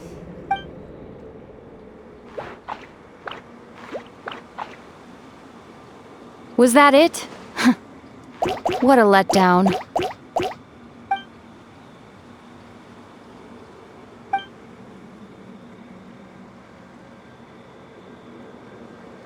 Ether. What is it? Why are you looking at me like that? Those enemies were weak, were they not? Maybe it's because the trial's only just begun. Actually, I've got an idea. Why don't we have ourselves a little friendly competition? Let's see if your journey has made you rusty. You're on.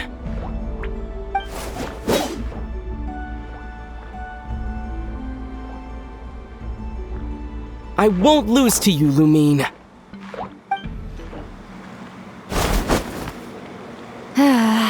Fine. You win. Didn't feel like you really wanted it anyway. Going all out in a place like this? Sounds like overkill to me.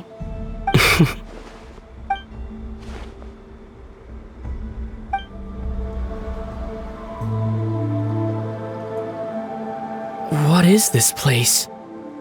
No sign of any monsters. Feels like a ritual site. But something's missing. It's ahead. Inside that thing that looks like a mirror. I can feel it. But maybe it's sealed within. Can you open it using Kuvaki? Apparently not. Do you think it might have something to do with the Frost Moon Scion's bloodline? Lumine?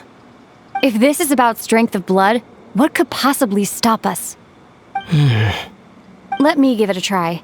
Why don't you check around for other clues? Sure.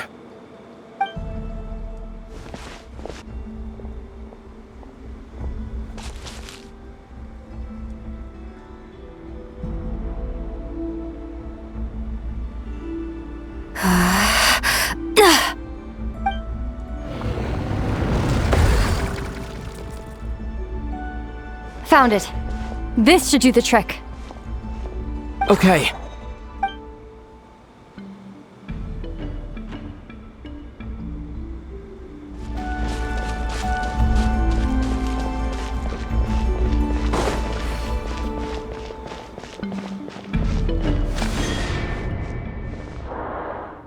Stay on your toes now.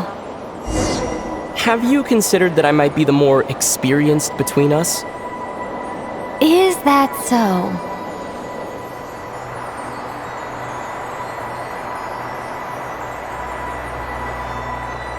So, will you be heading off again after we're done here? Maybe, maybe not. Another cryptic response. Don't worry about things that haven't happened yet.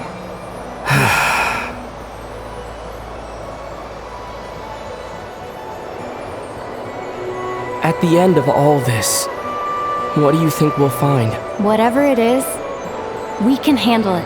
What about the end of our journey? That's not something we need to worry about right now.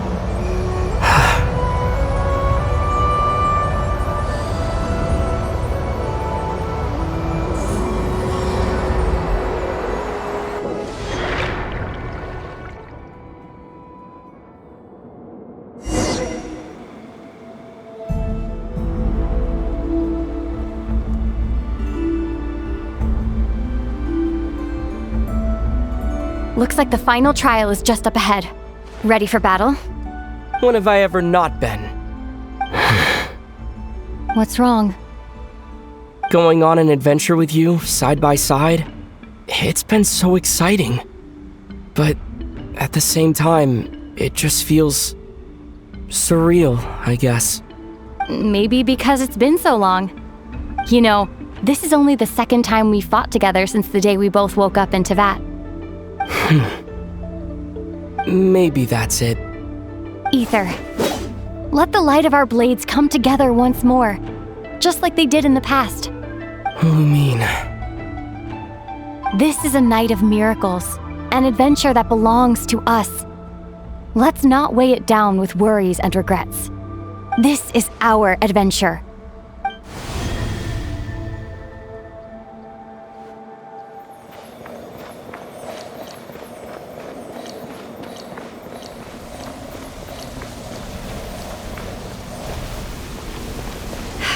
Here goes nothing.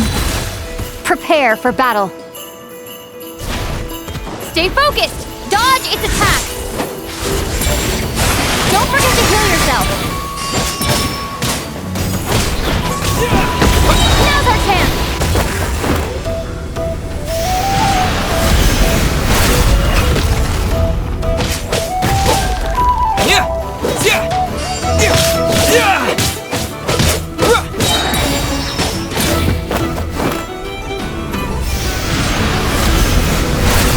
Watch out!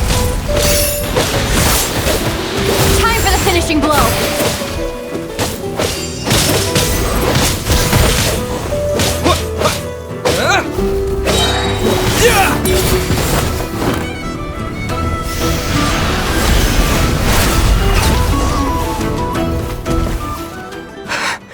It's over. Nicely done. Flawless execution. Couldn't have pulled it off without your backup. Not too shabby at all. As for what you were saying, yes, I should have come to see you earlier. Or at the very least... Spent more time with me going on adventures like this. Something like that. Instead of just running off and expecting you to follow my trail. Wait a sec. That's not an official apology, is it? That goes without saying. Come on. Time to claim the treasure we came for.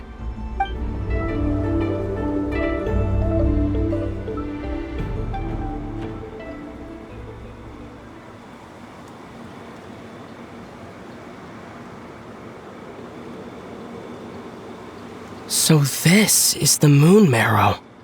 The treasure we've been after. All right. Go get it for me, Ether. It belongs to me. What's wrong, Ether? After everything we've just been through, you still don't trust me? Don't you want to know the truth too, just like I do? Rest assured, I'll share the truth with you afterwards. Now, go bring it to me.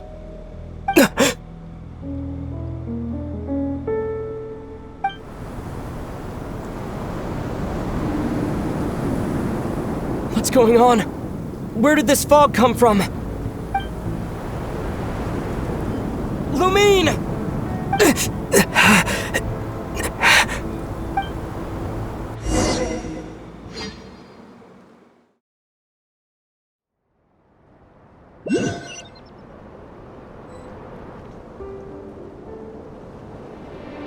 Lumine!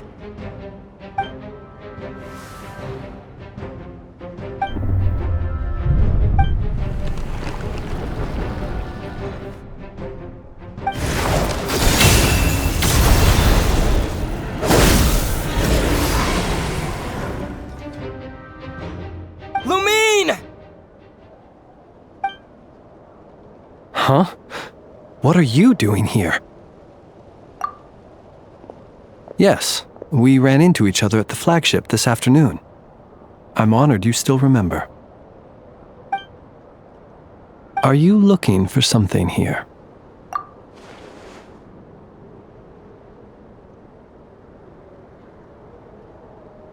And you just happened to end up surrounded by the Wild Hunt. Sorry, I did not intend to come off as pointing fingers. Indeed, perhaps our courses of action do not differ so greatly. Not exactly. We Lightkeepers are accustomed to patrolling at night. A long-held tradition, you understand. I was just passing by when I noticed that the Wild Hunt had struck. So I simply did what I am duty-bound to do. As a matter of fact, I just saw someone leaving in quite the hurry. Was that your companion?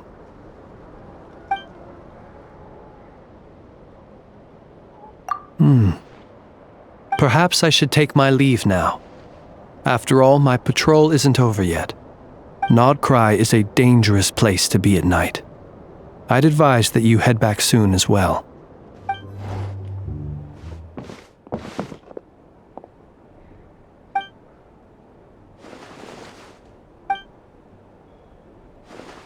Paimon woke up and saw you were gone, so she made you a cup of berry juice to help you sleep. Her own secret recipe. When you get back, drink it up and go get yourself some rest.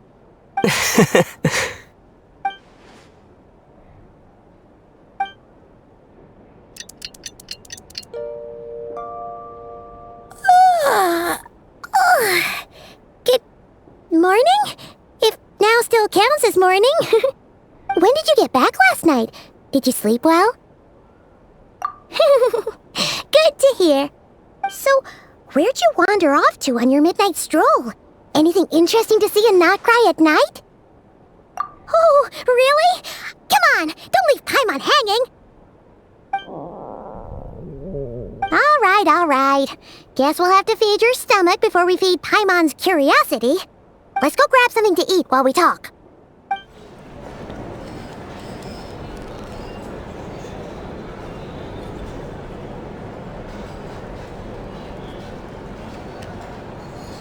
Phew, this is just the best, huh? Free food, free lodgings. This bark is friend for life material, that's for sure. Hey, did you hear what happened? Hear about what? You know, all that commotion over at the Frost Moon Scions. Crazy, huh? Huh? What happened? See what I mean? Completely oblivious to what's going on around you. The sacred relic of theirs. It's been stolen. Hey, slow down! Paimon knows you're hungry, but you don't have to worry about her stealing your food. At least, not today. What? Was it those Fatui? No idea, but the news has already spread right through Nasha Town. What did their high priestess, what do they call her again? The moon something?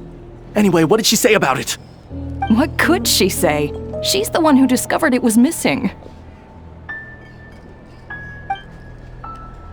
She was in Nasha Town first thing this morning, hoping to launch a joint investigation with the Voynich Guild.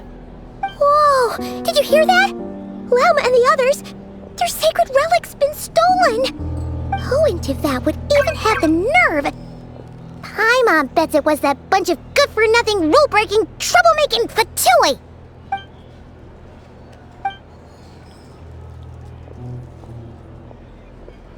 Huh? What's wrong? You feeling okay? A joint investigation? Good luck getting any takers.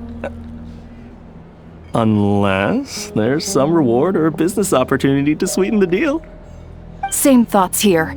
So just a few minutes back, she switched gears and headed over to the one place that might actually be able to solve this. The Curatorium of Secrets. You scared, Paimon! What is it?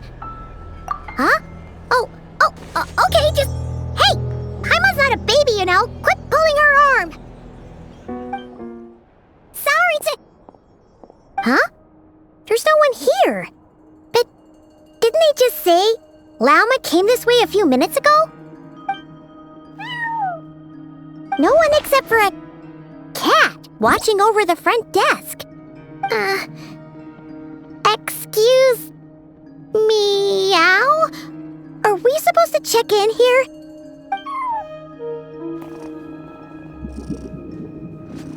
No idea what that means.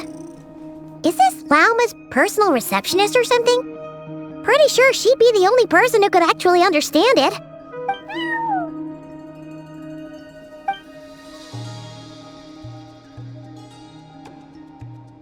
Huh? It's heading into that room! But why not? Like I told you already, that's just... Another client.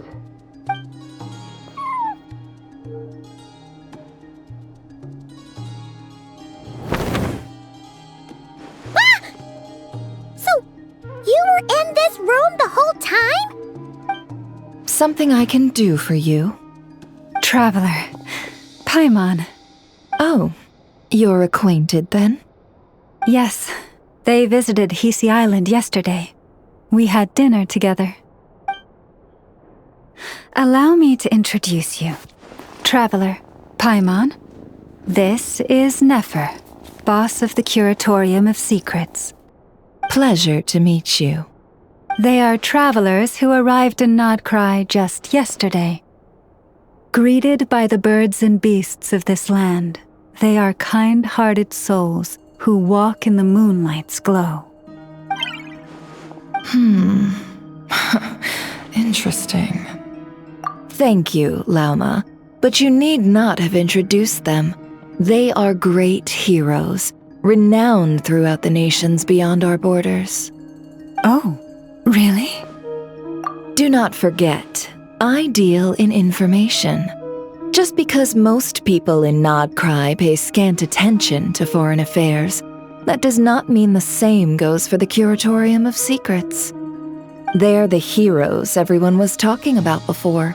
The ones who saved Natlan during the Abyss crisis.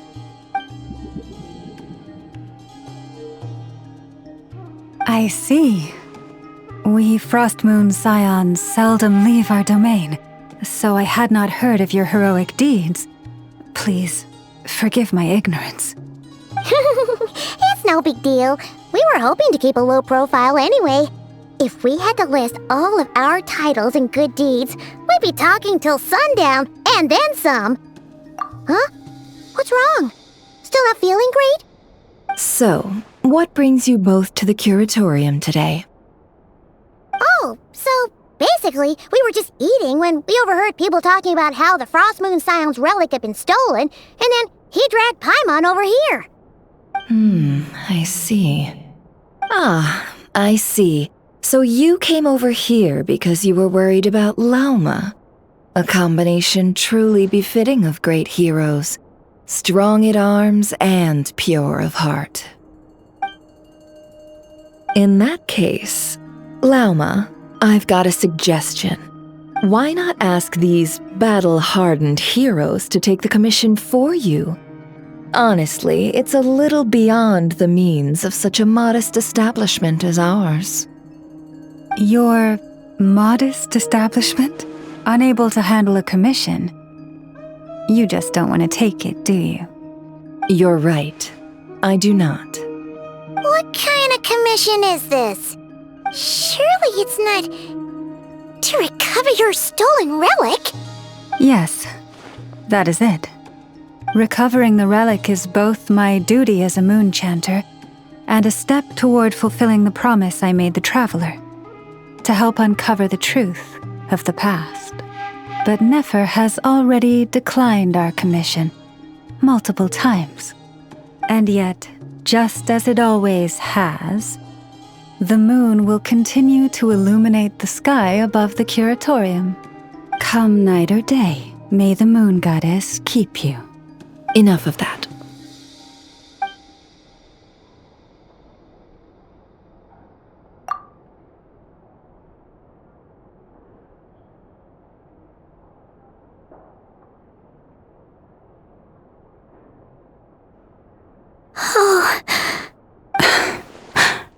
So, according to him, he never came into contact with the relic. So he suspects his sister may have taken it. I understand. The Frostmoon Scion's secret chamber has remained hidden from the world for generations. But the reason outsiders are forbidden entry is not only to prevent theft.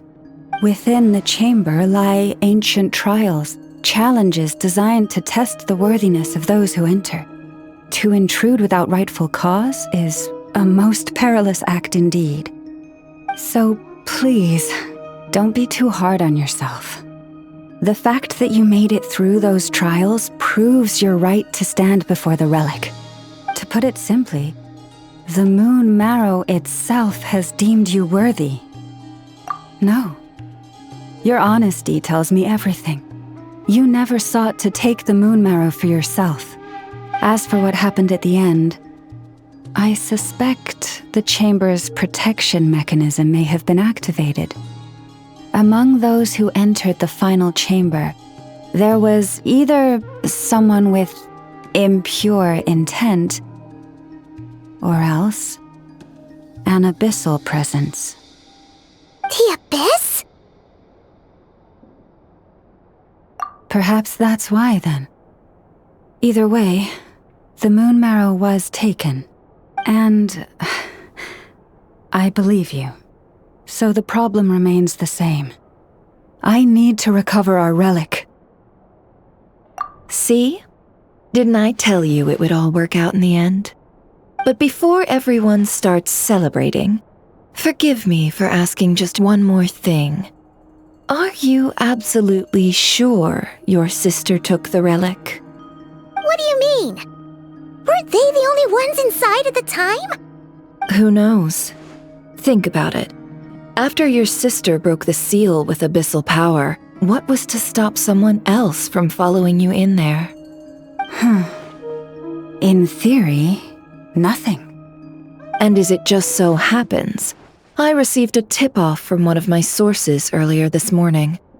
Word is, today of all days, the Fatui suddenly called off their search for the relic. What? Huh? Why? Well, either they woke up this morning and suddenly decided they'd lost all interest, or... Exactly. Are you wondering if your sister might be in cahoots with the Fatui? Which is why I asked, are you absolutely sure your sister took the relic? Or to put it another way, do you really know your sister?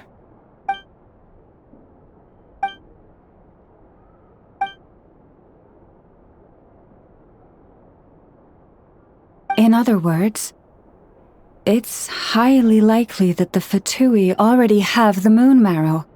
So, basically, all we need to do is find our way into that Fatui research facility, and we should be able to get to the bottom of this, right? Congratulations, you've found your answer.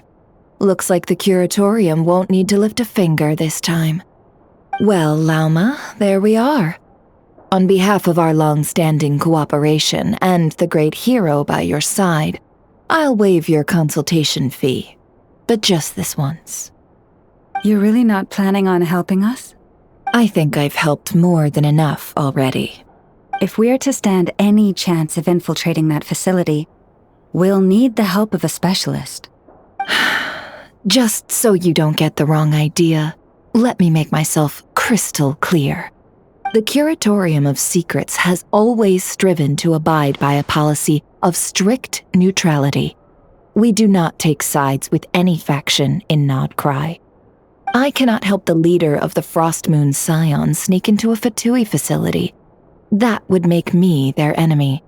When one of their harbingers asked me to help them infiltrate your territory, I gave them the same answer. No. All right. I understand. But I do have one final request. I promise it's my last. It had better be. No matter who it is, I want you to help us persuade the next person who walks through that door to join us. What is she up to? You're that desperate for help? What if it's a member of the Fatui? It doesn't matter. You're welcome to tell them everything, even about our plans to infiltrate the Experimental Design Bureau. All I'm asking is for you to say one thing, just one thing to help persuade them. If you do that, I promise I won't ask you for anything else. Made up your mind? Fine. I'll play along with your little game. Besides, as long as I'm not personally involved, no one can accuse us of taking sides. Boss, I'm back!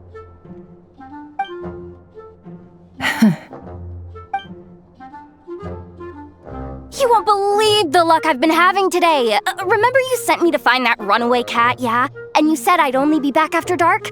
Well, guess what? Right after I left the house, this big ibis flew over and the missing cat was right in its claws. And once it got close, it loosened its grip and...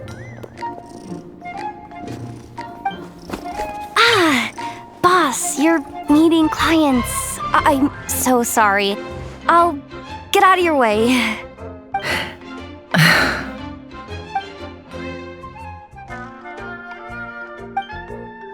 Yehoda, dear, come here. Huh? Me?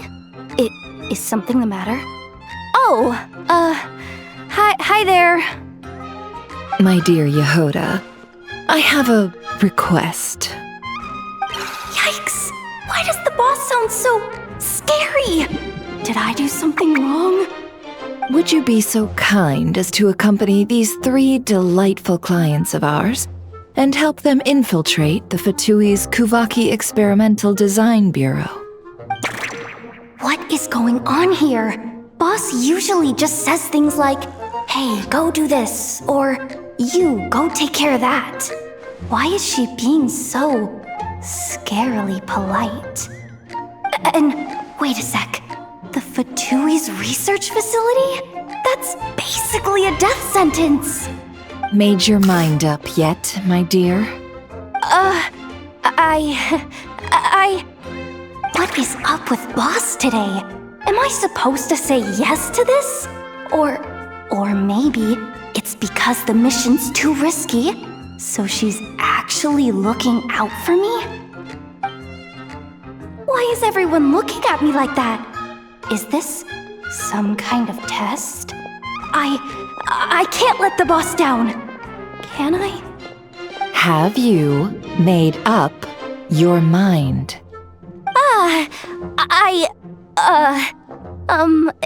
That's... Sure, why not? Really? You really don't mind helping us? Huh? Oh, yes. I mean, no. Of course, I guess I do. Oh, thanks so much! We owe you big time! On behalf of the Frost Moon Scions, too, thank you, Yehoda, for your help. What the? Seriously, what just happened? Why does the boss look so fed up? Oh no, was I supposed to turn them down? All that mentoring, time spent teaching her how to deal with different factions. In one ear and out the other. Never. You got what you wanted. You promised that was it. I know this goes against your principles. I won't forget the favor. Trying to get me to change my mind now? Of course not. I just wanted to say thank you. So, thank you. Oh. Yehoda, we'll leave the planning to you. Let's discuss the details elsewhere. Huh? Oh, okay. Oh, what have I gotten myself into? Oh, by the way, Yehoda, before you go... What is it, boss? You're fired. Huh? Effective immediately. As in, this exact moment. The curatorium will take you back, of course, but only once you've completed this commission for our 3 clients. What? Is there some issue? Well, here's the upside. Without me taking a cut from your commission, you'll earn more. Seriously? Can someone explain what's going on here?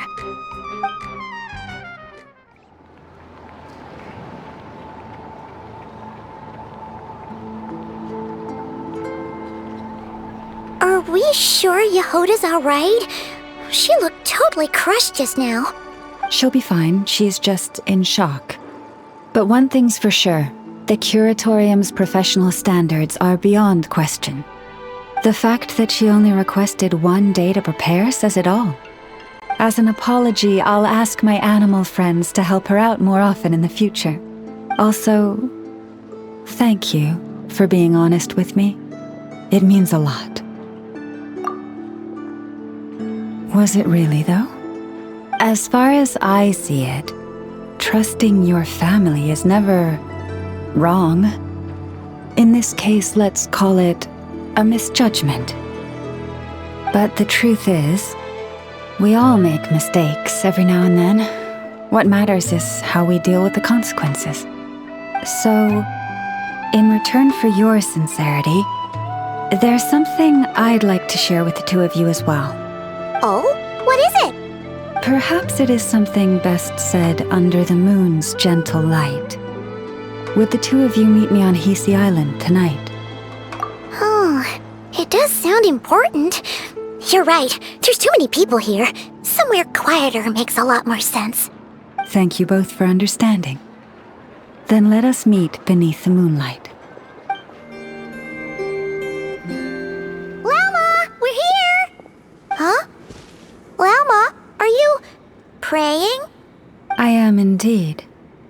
For the moment I was born, my people exclaimed, "Behold, eyes like the moonlit tide, antlers like the crescent moon, and blood that glimmers silver as the moon's reflection." From as far back as I can remember, I was revered as the Frost Moon's emissary and the Moontide Maiden. The first words I ever learned were prayers to the Frost Moon. The first gestures, those of our sacred rites. Wow, that must have been tough. Back then, I didn't know any better. It all just seemed so natural. The Frost Moon Scion's bloodline has long since begun to run thin. Nowadays, even those of us with antlers are few and far between, let alone those attuned to the power of Kuvaki. But I...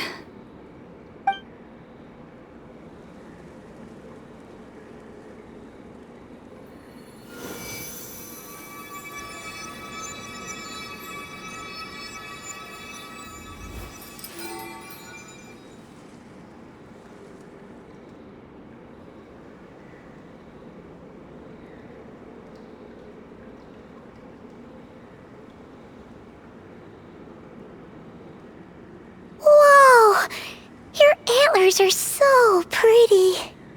They say it's an extraordinarily rare condition. Once in a century, if that. I am unusually sensitive to the moonlight, as well as to the Kuvaki's ebb and flow. As a child, I could barely sleep because of it. Oh no! It was that serious?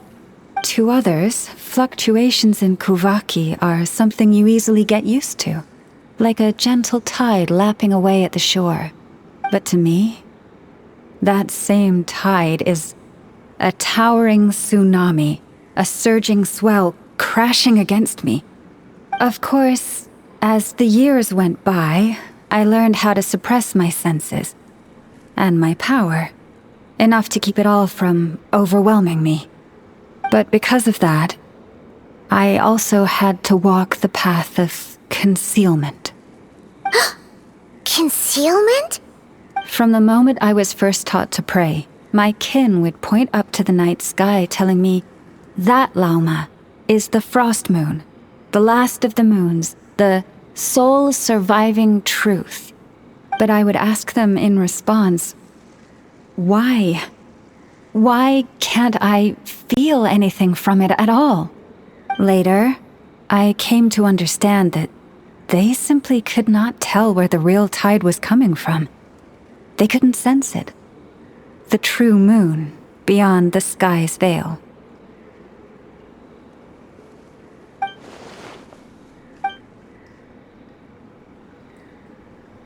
The moon is false. I reached that conclusion long ago. But there was no one I could tell. Not a single soul. At least, not until now. Am I the one who's wrong? Is it the moon that is false, or my own senses? I asked myself such questions time and time again.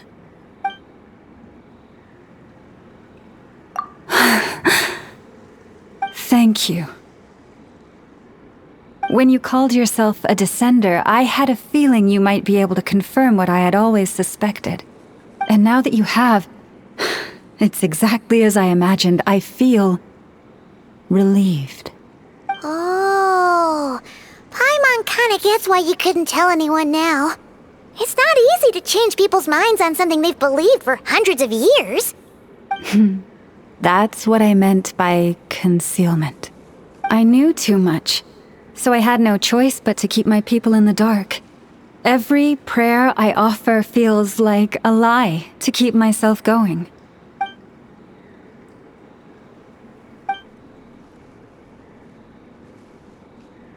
You've already met our Kutar, haven't you? Huh? When was that? And, more importantly, when were you planning on telling Paimon? Ah, no wonder. What did you think of her?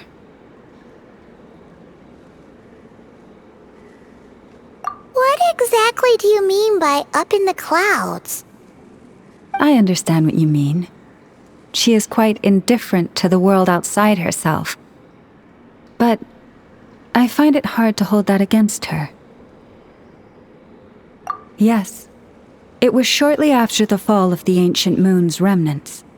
I asked her what the Frost Moon Scions meant to her, and why she left in the first place. Yeah? So, why did she?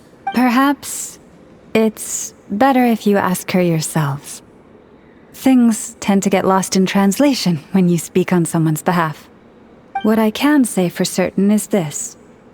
Even when I had no one to confide in, I still had a family. I still had the Frost Moon Scions. But that girl, born beneath the moonlight, perhaps she's never felt she had either. The truth is, though, she might have had it all. If only the Frost Moon Scions hadn't let her down.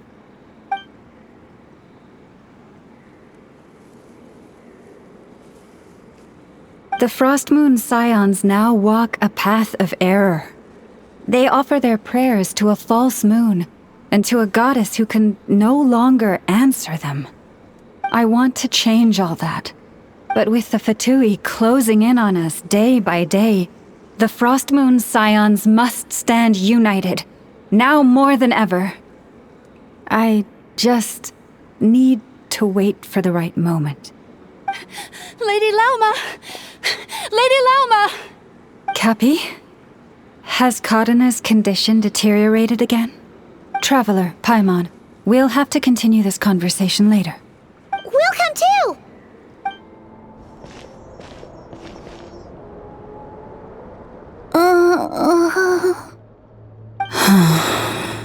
Why? Did I do something wrong? I've been praying to the moon goddess every day. Why isn't she getting any better?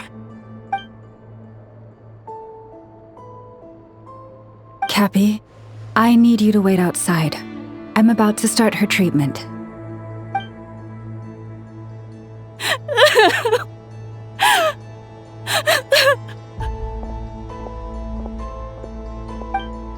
Is there anything we can do to help? Just don't be alarmed by what you're about to see. And please, don't let her mother see it.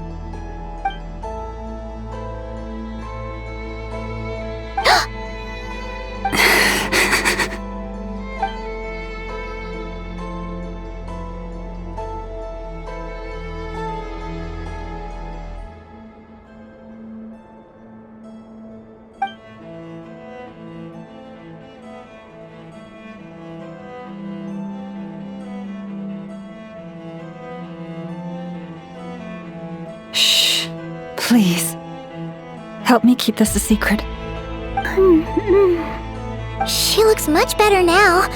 But, Lauma, was that? A medicine prescribed by a local doctor. For ordinary people, my blood has the power to counteract any adverse reactions to Kuvaki.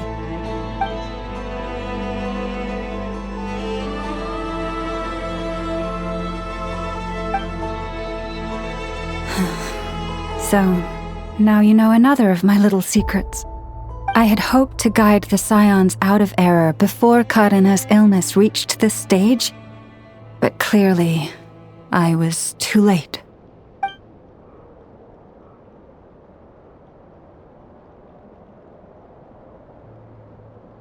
My life is as hidden from sight as the far side of the moon. Yet people only look to the bright side for guidance. If the day ever came when the two sides were reversed, could they truly accept it?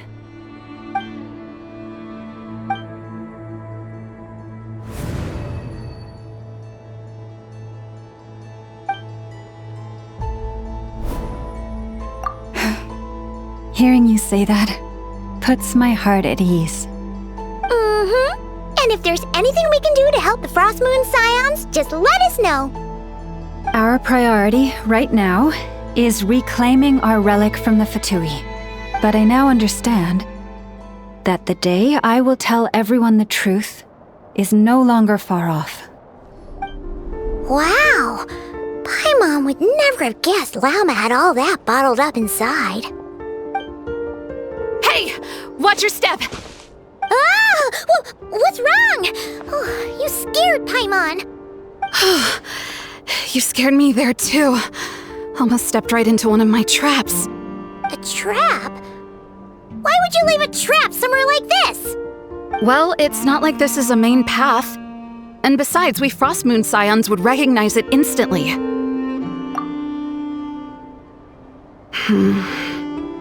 Alright.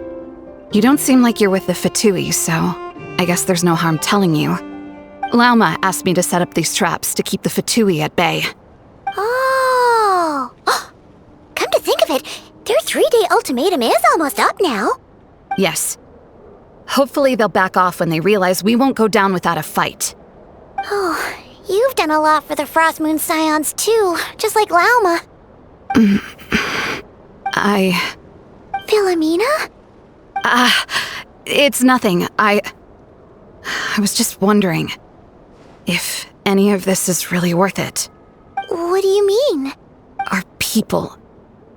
So many are stubborn, stuck in their ways, clinging to a truth they refuse to even question.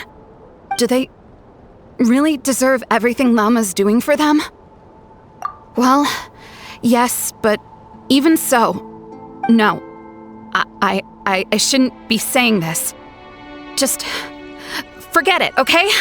Bye. Huh? Why did I say all that? Or really, why am I still doing any of this? Either way, this will be my final night with the Frost Moon Scions. Wow, she sure took off fast. So, are we heading back to the flagship for a break or what? Wait, you're not thinking of visiting that damsel led up in Cloud Cuckoo Land, are you? Huh, given who she is, pushing her won't get us anywhere. Hey, why don't we... Let's bring her something tasty! If she doesn't want to talk, we'll have to win her over with food. Hey, no harm in trying. At the very least, it shows we're trying to be friendly. Let's see. How about Ineffa's 9.12 out of 10 berries and fried meat, the Frost Moon Scion's boon of the day, and one of your signature dishes. Your choice. Should be a good mix of meat and veggies. There's bound to be something she likes. All right, food's packed and ready. This is the place, right? Why does it feel like we're going to visit a patient? Oh, no. Take this seriously, Paimon.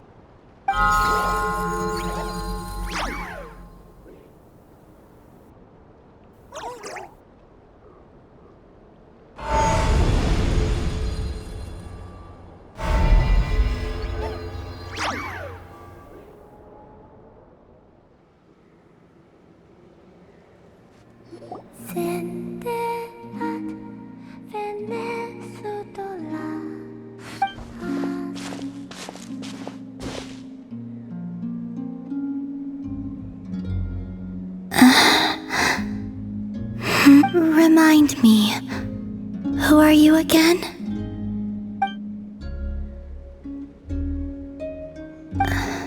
A different one floats by your side today. A different one? What's that even supposed to mean? Ugh, there goes Paimon's perfect conversation starter. Hi there! Paimon is Paimon, and this is the Traveler.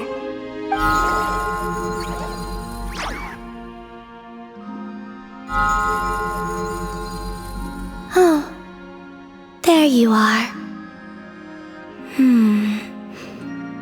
Between the two, I suppose you're cuter.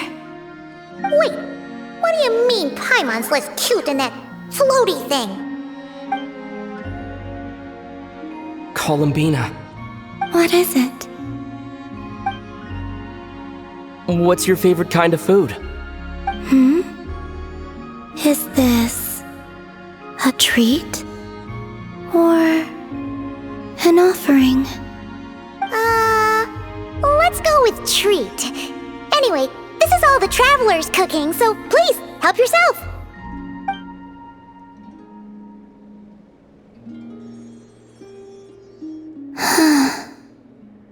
Oh, that wasn't exactly a yes, but she didn't turn it down either. What could she be thinking?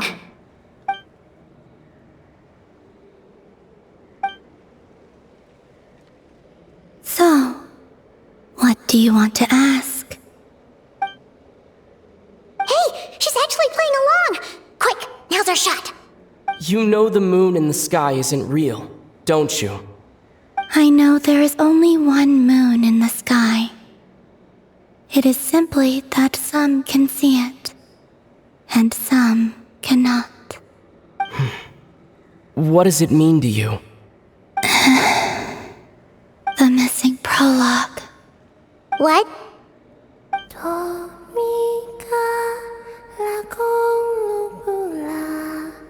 Huh? What does that mean?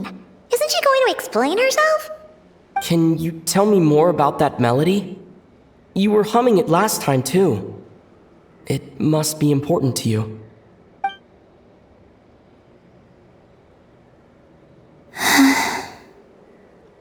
It is all I remember from the moment of my birth. A melody. A few lines of lyrics. Like a lullaby from a foggy dream. Oh, so who was singing it? I do not know. I have nothing else. Just that song. Huh? And the Frost Moon Scions who found me. They had nothing either, but hope. Before I even knew what was happening, they were already calling me their goddess. And I had no reason to decline. Like two lost infants unknowingly exchanged, I adopted their faith, and in return, they adopted me. But my adoption drops you into the story halfway through. What came before was scribbled onto the wrong pages, never even bound into the book. That sense of something missing only served to nurture their greed and doubt.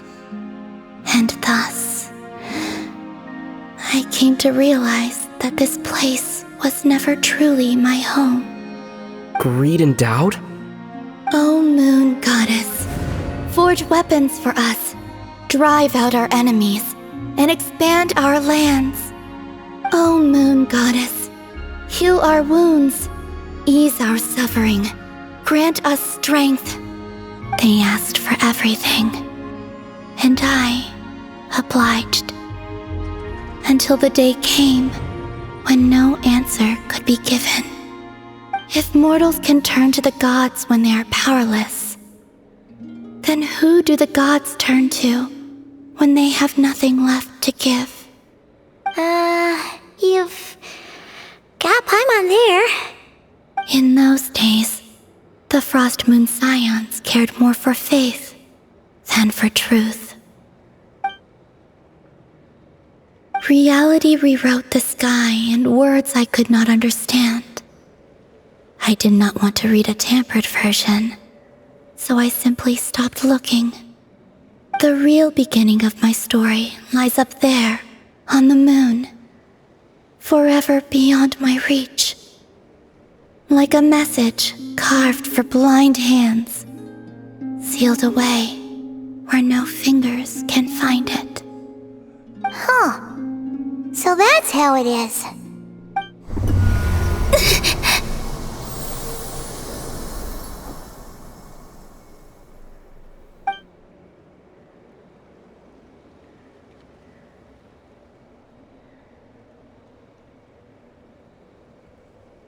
What's wrong?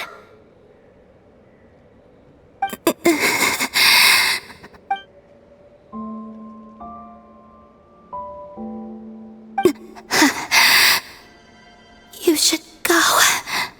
What, now? But you really don't look well. Did something just happen? Is there anything we can do to help? No. Aside from answers, I have nothing else to give you in return. This is the price of running away from home a second time. Running away from home?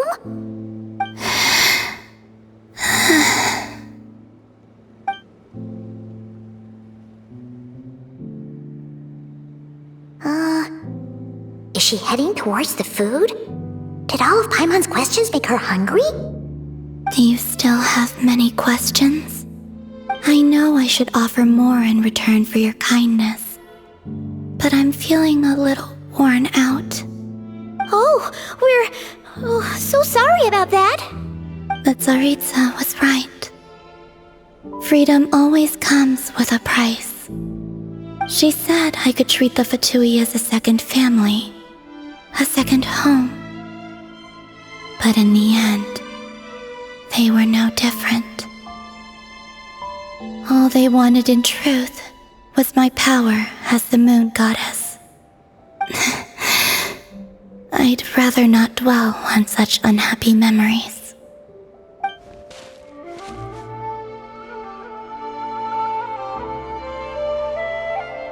I have fulfilled my promise to the Tsaritsa, though it has used up much of my power. So you see, this has nothing to do with betrayal. So, you're just staying here for now, resting and recovering your strength? Yes. What about these flowers? They have grown in Nodcry for many generations. They're highly sensitive to the ebb and flow of Kuvaki.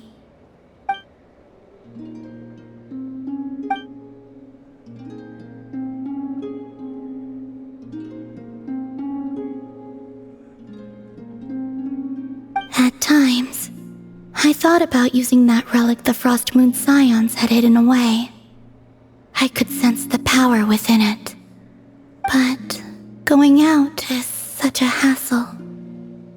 People might see me, and I promised Lauma I wouldn't show myself to anyone. Besides, I know it's gone now anyway. Really? Lauma asked you to stay in hiding? Uh-oh, she's looking back at the food again. But Paimon still got some little crumb cookies here. You could have these for dessert if you wanted. Lauma said she wishes to change the Frost Moon Scions, which is why she asked me to stay out of sight. I don't really understand what she meant, and to be honest, it's not something that concerns me. But I wasn't planning to see anyone anyway. If they found their way here themselves, that's hardly my fault.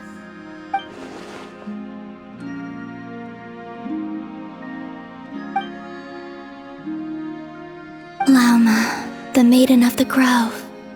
She is quite unlike any Frost Moon Scion I have ever met before. After hearing my story, she actually apologized for how the Frost Moon Scions treated me back then. She told us she feels like she's been living on the far side of the moon. Is that so? actually got the opposite impression.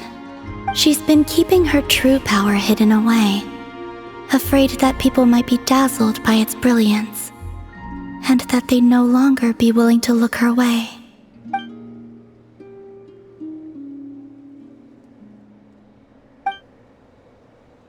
So what do you wish for now?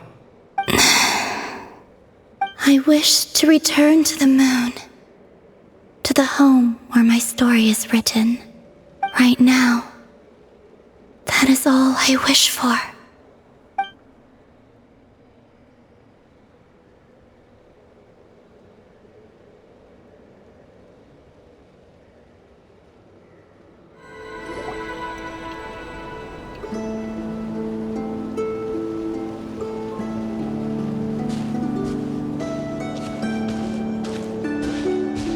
Huh?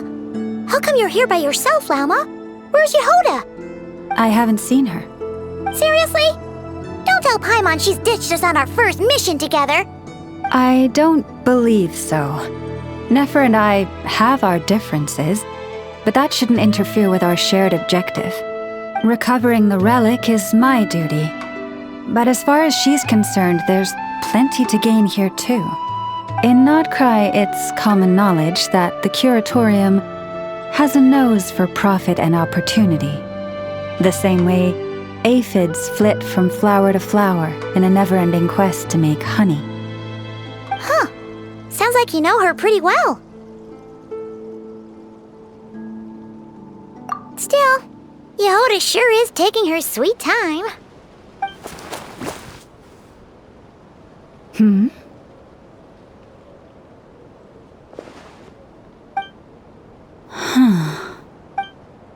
I believe we may have misjudged and underestimated Miss Yehoda. Huh? What do you mean? As a former employee of the Curatorium, I'm confident that she possesses both professionalism and integrity in ample measure. Huh? Huh? What was that noise? The sound of a wavering conscience, perhaps? Whoa! Something just fell down. Hello, everybody! What kind of an entrance is that? Wait a second. Have you been hiding nearby this whole time? Yeah. I was just, scouting things out from up high. Darn it. How did Jane Doe even notice me up there? I can't believe I'd only realized I'd run out of smoke bombs this morning. What if something goes wrong inside? How am I supposed to make a quick getaway now? Thought I could just hang back and wait for the clients to get cold feet. But nope, turns out they're all completely fearless. Don't they know how scary the Fatui are? Really sorry everyone. Truth is, just as I was heading out this morning, I discovered I'd run out of a super important, completely essential, absolutely indispensable piece of equipment.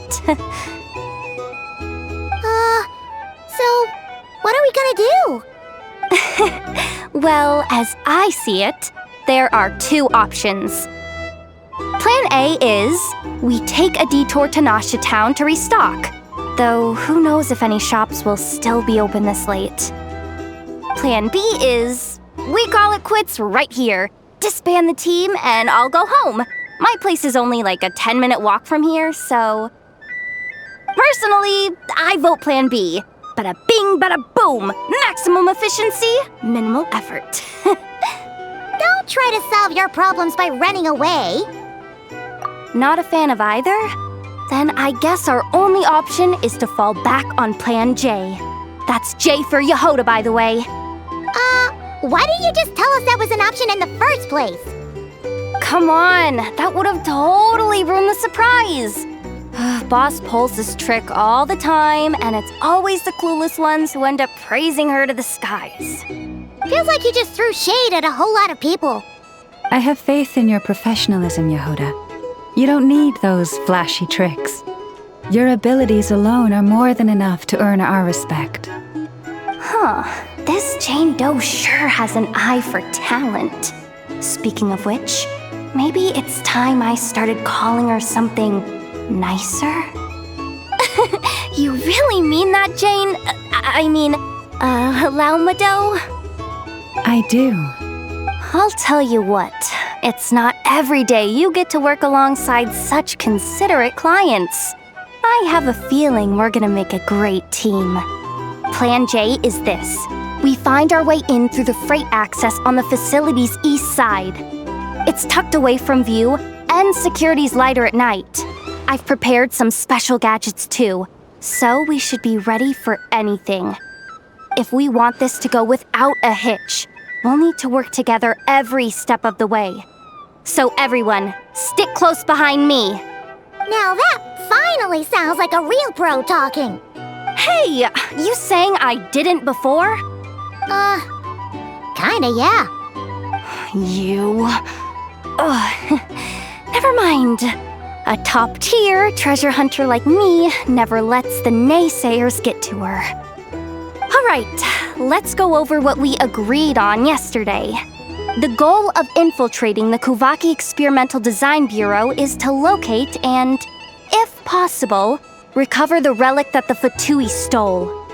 We also need to figure out why they built the facility in the first place. I'm worried that they've set their sights on the ancient moon's remnants on Hisi Island too. Well, now that we've got a plan, time to get this show on the road.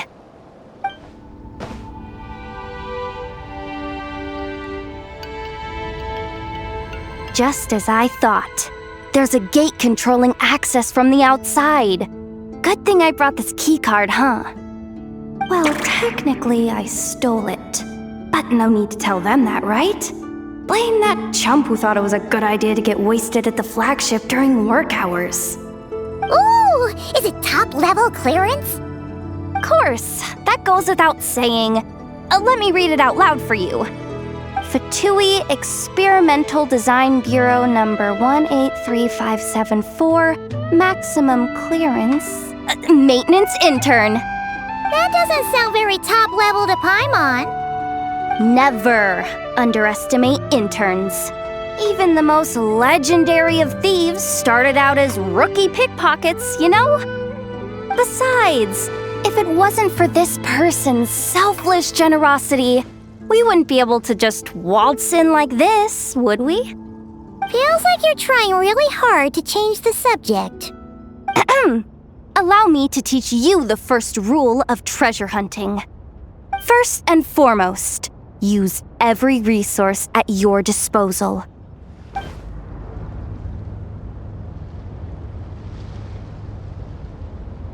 I get it now. It's like a pair of light bulbs just lit up in my head. What did you just get? The blue light, aka Plan A, is telling me to take the path along the left side. It'll be a lot stealthier, but that might mean a bit of a detour.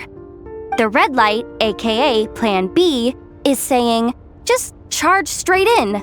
But that'll mean dealing with, like, a dozen sentry bots already powering up. Although, I might be able to switch them to training mode. Their attacks will be weaker, but we'll still be in for a fight. Can't you just put them in sleep mode? Hey, I told you, I'm just a maintenance intern. Give the new recruit some time and space to blossom, will ya?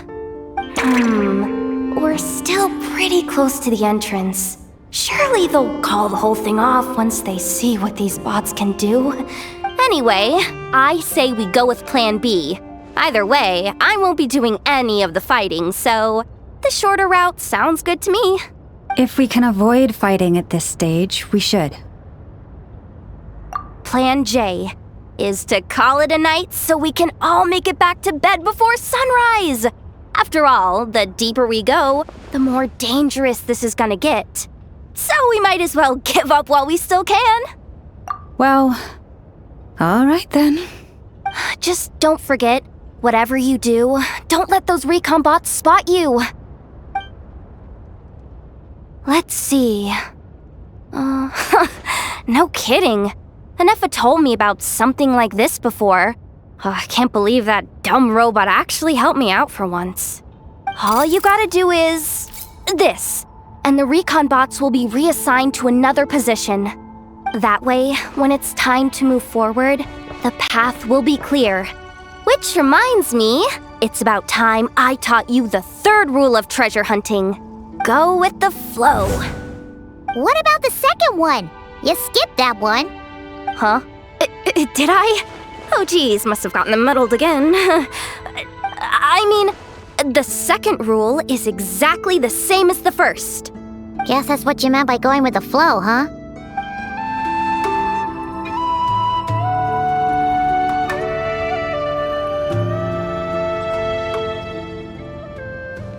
Shh! There's someone up ahead! Has the lockdown been initiated? Move it, soldier! The cargo has already been transferred. The lockdown procedure is complete, Commander. That sector is now fully sealed. The night shift. Just our luck. Don't they usually handle deliveries during the daytime? There's not supposed to be anyone here. We've come this far already, and they're really trying their best. If I suggest backing out again, it's not gonna look good. Come on, brain. Think!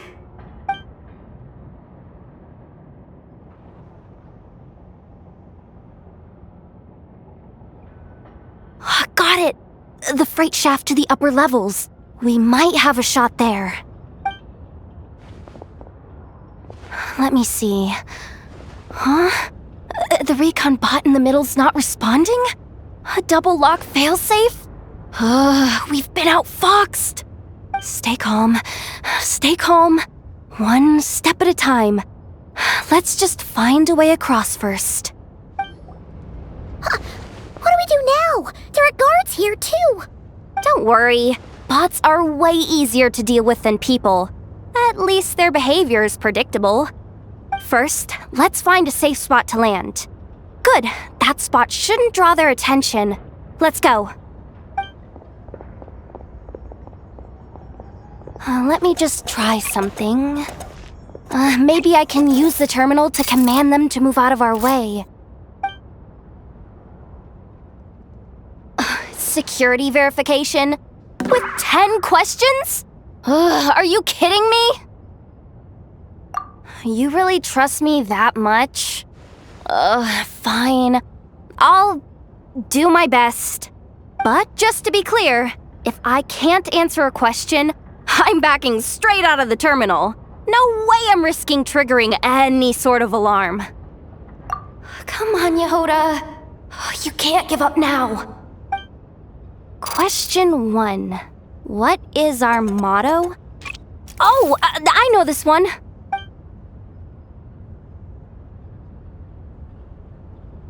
Question 5. The name of the harbinger in charge of this facility. Let's go with, Sandrone. This one should be the Pale Star Edict. I've heard one of Boss's informants mention that before. Final question. Enter employee ID. And it's timed? Okay. 183574. Confirm. I actually got them all right? What a miracle. Not bad, Yehoda. Not bad at all. Guess you're an official maintenance intern now. Hey, that could be my personal plan B if I can't get my job back. Just kidding. The Fatui are awful. The bots have taken the command. They're moving off. Let's get going while the coast is clear. Didn't think they'd even cut off the supply of Kuvhaki. They're being really cautious. If we can somehow divert some emergency power into the system, we might be able to force boot this thing. What do you mean by force boot? How do I explain this? It's like dumping a whole bucket of water into an empty pool so that the little ducky gets to swim around again. You should probably just ask Aino instead. So, we just need to find that bucket of water, right? Huh. Paimon thought your explanation was great. Kinda adorable. In a childish sort of way. Hey, you could have just skipped that last part. Here, bucket, bucket, bucket. Where are you hiding? Judging from the concentration of Kuvaki, over there. Wow, you can sense that, Laumado? That's incredible.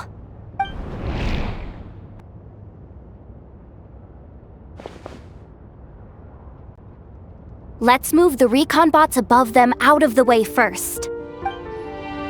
Oh, it's so dark in here. Well, it is a cargo crate after all. No point in being picky about lighting at this point. Ah! Something sharp and pointy just poked me in the back! Sorry. That was probably just my antlers. It's pretty cramped in here, so I had to crouch down. Oh, having antlers must be inconvenient at times like these. Ah! What's going on? Don't tell me something's gone wrong already. Looks like there was only enough juice in the emergency power supply to lift us this far up. Ugh. Awkward. Am I gonna get docked for this? Based on the boss's policy of docking pay for every screw-up, No, wait a sec. I've already been fired. Doesn't look like it's moving again anytime soon. I think we can get through if we follow the ventilation duct along the outer wall. The entrance has gotta be somewhere. Don't worry, this was totally part of the plan.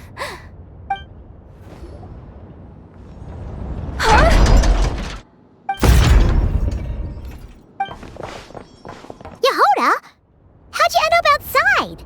Looks like she slipped out at the very last second, just before the gate shut. Impressive reflexes, I must say. Though I'd expect nothing less from a former employee of the curatorium. I'm so sorry. That was pure survival instinct. I didn't mean to ditch you. Anyway, you guys just stay where you are. I'll figure something out.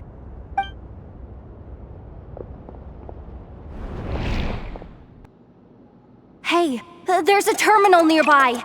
Hang tight! Can you hear me now? The duct security protocol has been triggered.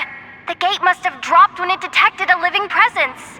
Wait, so we're trapped in here? I'm checking what I can do from this end. Watch out for the laser up ahead. What laser?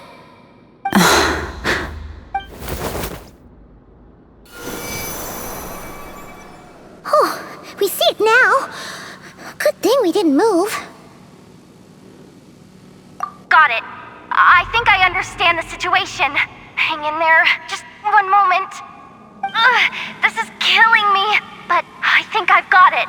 I can try adjusting the direction of the Kuvaki flow inside the duct. If I've got this right, you might just be able to dodge the lasers by utilizing the Kuvaki's pull in reverse. Oh, Paimon thinks she gets what you mean. But I can't see where you are from here, so I'll need your constant input. Just tell me what to do. I'll follow your lead. Oh, we made it to the other side. And all thanks to Yehoda. But the gate hasn't opened. How's she gonna meet up with us? Yehoda! No irregularities detected in the duct. Confirm. Confirm. Confirm. Just confirm the command already, you useless excuse for a terminal. You piece of robo-junk, you mindless pile of scrap! What the? Insufficient clearance? Of course, I don't have the clearance! You oversized... Ow! Go with the flow, Yehoda. Go with the flow. If the others make progress, that's great. But you can't bank on it.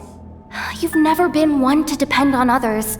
So it's about time you stepped up to the challenge. Deep breaths. Stay calm. My priority right now is getting my hands on a high-level access card. That way, I can override the security protocol.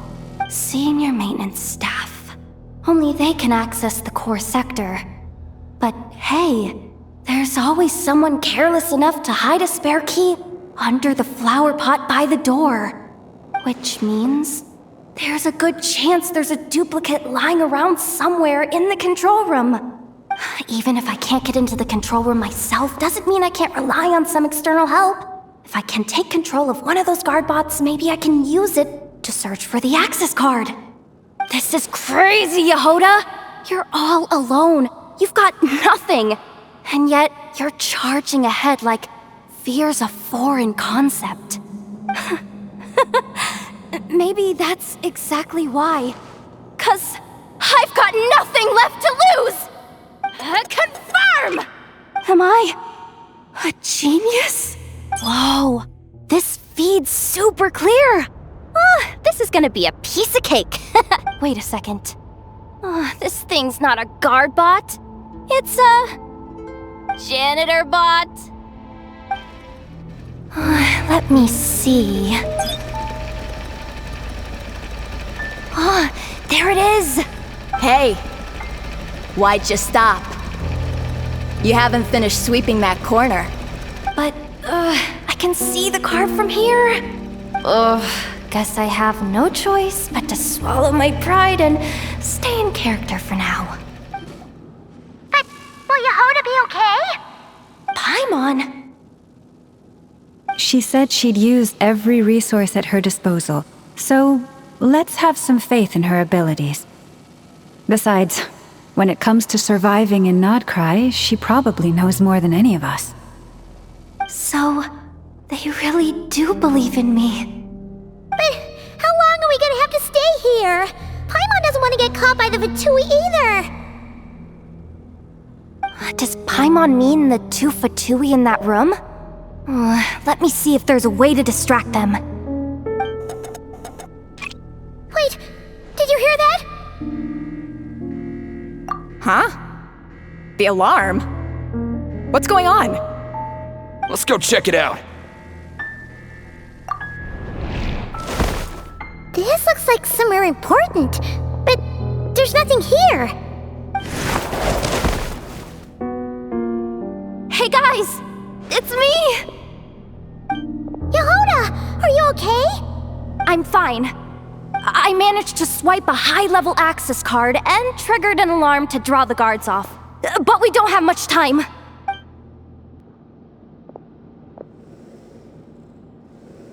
All right, looks like we can control the elevator. Come on, hop in. Let's take it further down.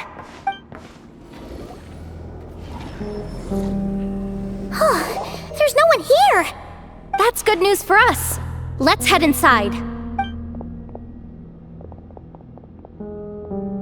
Looks like a rest area for the Fatui's Oprishniki.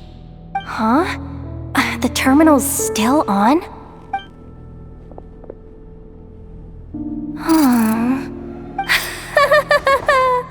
Looks like that good news is now half good news, half bad news. What do you mean? Well, it seems like that alarm I just triggered was so high level that even the guards in the rest area went to investigate. That's the good news, by the way. And what's the bad news?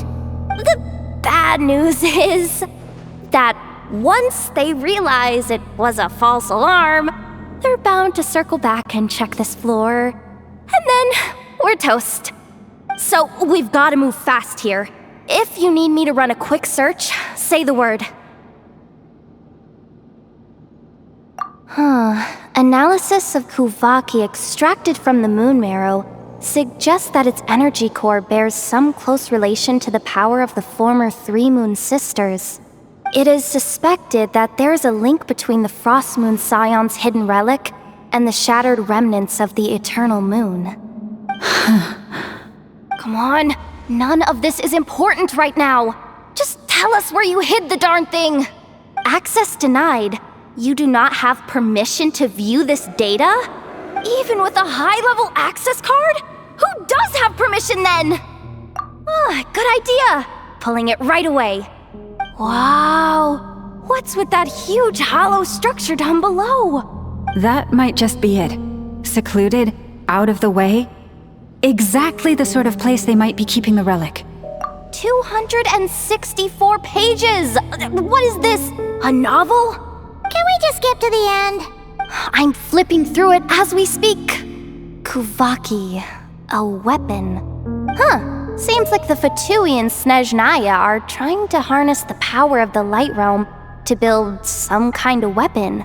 The target of which is... Seriously? Insufficient clearance? Again? Looks like that's about all our current clearance gives us access to. Based on what we know so far, it seems like the rest must be hidden inside that massive hollow beneath us. I could sense something beneath the water down there. Something unsettling. If they've gotten their hands on the moon marrow, odds are it's hidden down there too. And here I thought we were almost done. But nope, we're going deeper and deeper into the danger zone. Chin up, Yehoda. Once this job's done, you're buying yourself the biggest nod-crying hot dog in town. Deal's a deal.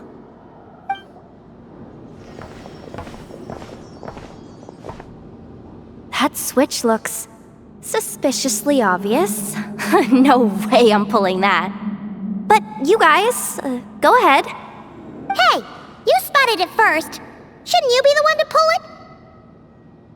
Not a chance. I'm just the guide, remember? At most, I'll help you look for an escape route. They don't seriously think pulling this thing's gonna lead to treasure, do they? I'd be amazed if it doesn't set off an alarm. Besides, I didn't even bring my smoke bombs. Which reminds me of the actual second rule of treasure hunting. Better safe than sorry.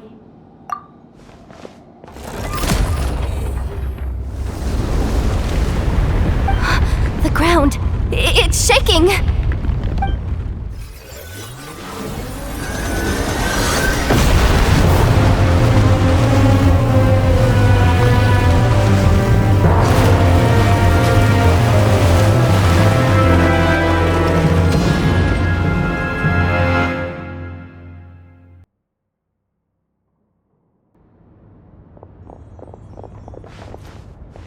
Wait, did the surface of the water open up? This is bad. This is really bad. I'm getting put on the Fatui's blacklist for sure. Don't worry, Yehoda. You've helped us so much. If they try anything, we'll protect you. Aww. Come on, I was just kidding. I'm tough, okay? Just haven't had the chance to show off my fighting skills yet. Me, afraid of the Fatui? Ugh, not a chance. I suspect the relic is hidden down below. Yehoda, your commission ends here. I am truly grateful for everything you've done for us. You don't need to put yourself in any further danger. I'm coming with you. This has nothing to do with the commission or the danger or whatever. This has already gotten way out of hand, so I'm coming too. End of story. Aw, she's blushing. Hey, zip it. Why'd you keep staring? You looking for a knuckle sandwich or what? Come on, move it already.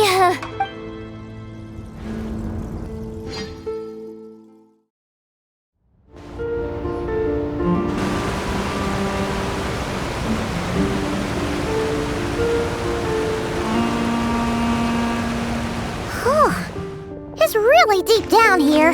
What is this place? We're standing on another fragment of the ancient moon's remnants. So this was the source of the Kuvaki I sensed earlier. Wait, what? So the Fatui had it hidden underwater this whole time? This gigantic thing? Yehoda, you've been kind of quiet since we got down here. What? Me? Have I? It's nothing. Really. Ugh, we're doomed. How are we even supposed to get back up from here? Oh, my grappling hook's not nearly long enough. And if someone spots us here after all that commotion, we'll be sitting ducks! Oh no! That door's opening! Please don't say it's the Fatui! No, please, no! We finally made it here, and we're so close to getting the job done! I didn't risk my neck just to die before I've even had a chance to spend my reward!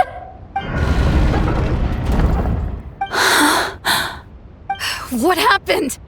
Why did the underwater barrier open? How could this be? Huh? Lauma? And you guys? Wilhelmina? What's going on here?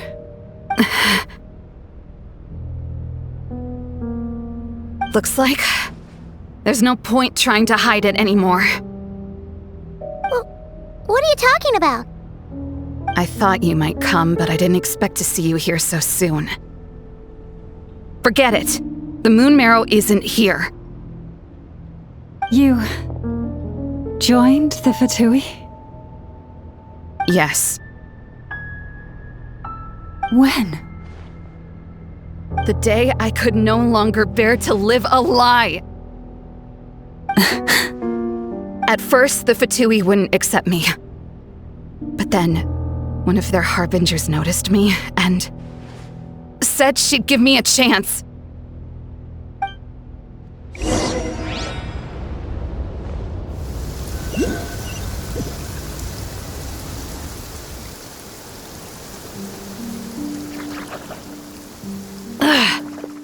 Lost them again. That harbinger told me to follow the blonde traveler who might visit the Frostmoon Scions. Easier said than done, though. The animals are on alert at night. If they see me, Llama will catch wind of what I'm doing sooner or later. Am I really doing the right thing? No. It's too late to turn back now. The empty prayers, the stubborn displays of faith like Cappy's today. This isn't the life I want. Huh?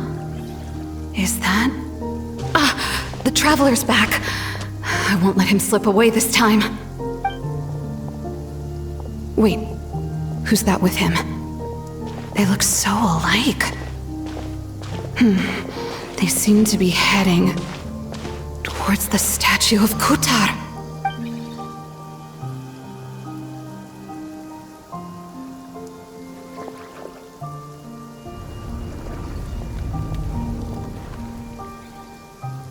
They've opened the secret chamber? But wasn't it meant to be sealed? Wait a second. The Moon Marrow! Surely they're not after the Moon Marrow. I'd better go report this straight to... Hold on. If they do actually make it to the final room, then maybe I'll be able to get my hands on the relic. The one thing the Fatui have been after this whole time. If someone's going to take it, it might as well be me. This could be my ticket to joining them.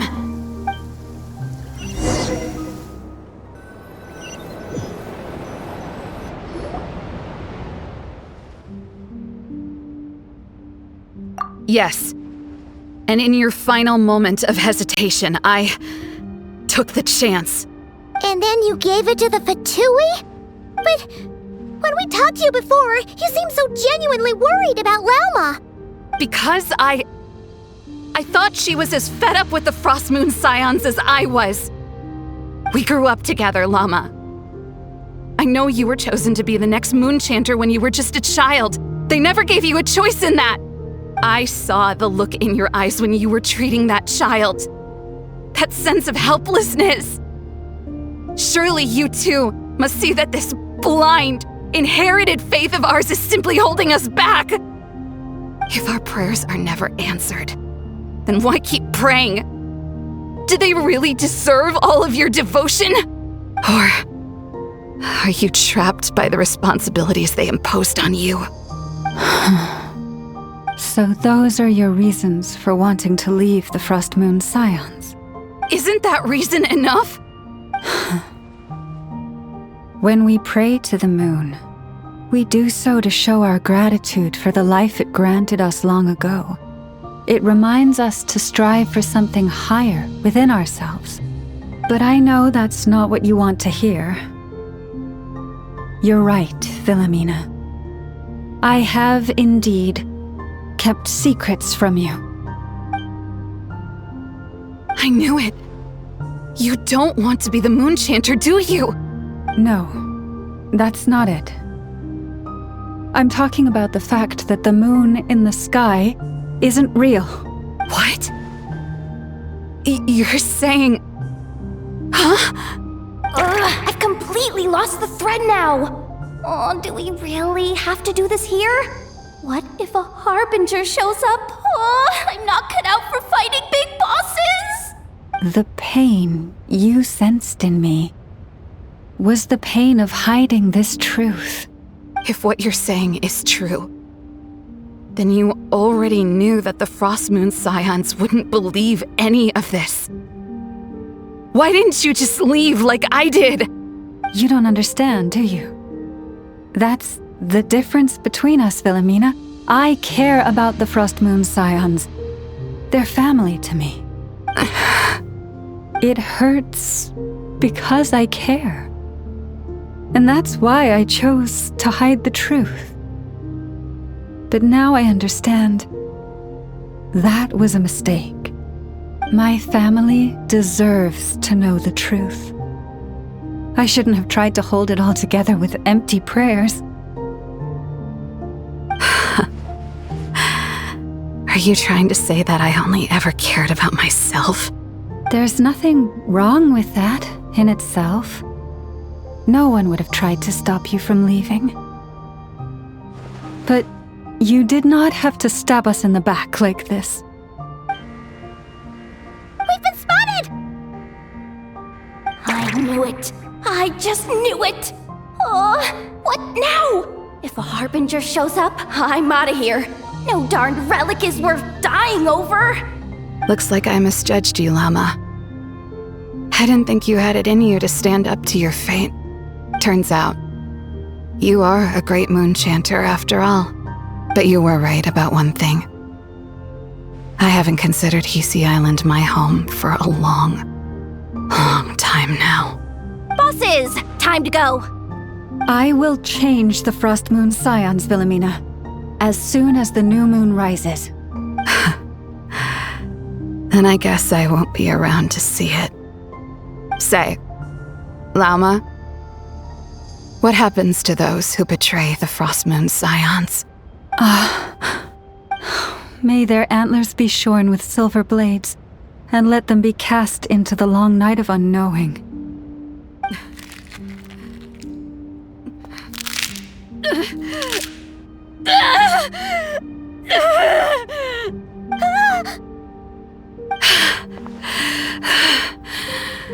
I have honored the ways of the Frost Moon Scions one last time.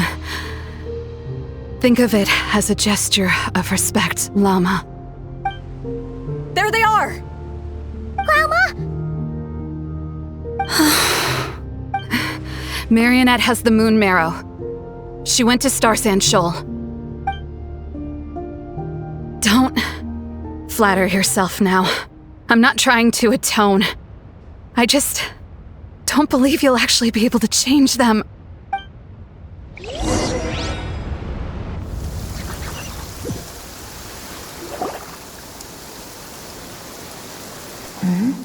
An alarm coming from the Experimental Design Bureau. Interesting. Hey, wrap things up and get yourselves ready. Looks like we might be having some guests. Yes, m'lady. Perfect timing. This job's been boring me to death. Time to test some hypotheses.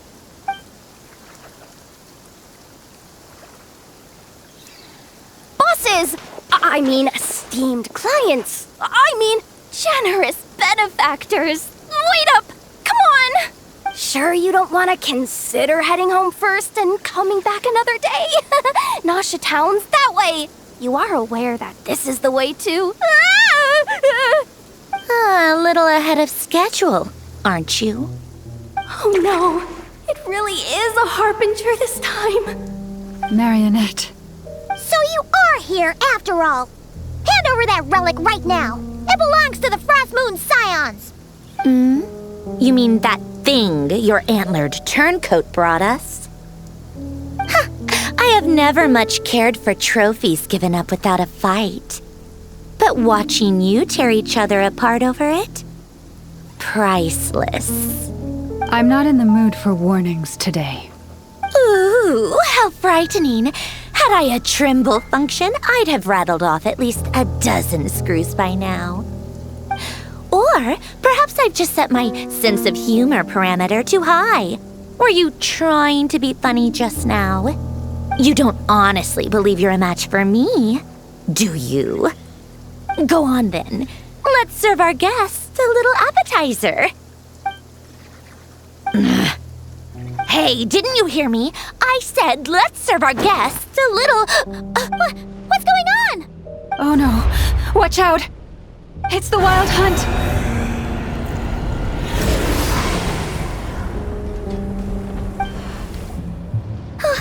Is that it?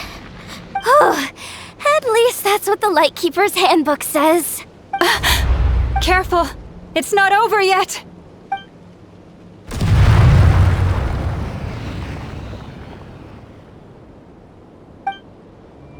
Paimon! Lauma! Yehoda! Aether! Over here! Lumine! Quick, grab my hand.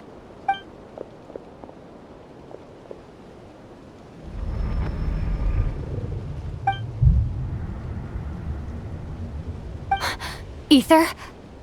What's wrong? Why are you here at all, Lumine? What do you mean? If I may be so bold, what does family mean to you? Why were you after the Moon Marrow that night, Lumine? Among those who entered the final chamber, there was either someone with impure intent, or else an abyssal presence. We can talk about that later. Tell me why, Lumine. You know, this is only the second time we fought together since the day we both woke up in Teyvat. No. Aether? But when I found you, you were still in hibernation. Even the key to the chamber was still secure on your person. We didn't wake up together. What are you talking about? We don't have time for this, Aether. Look at me, Aether. Don't you want to explore this world with me?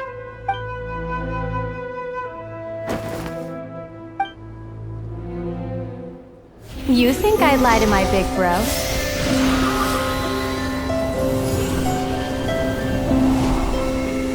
What a letdown.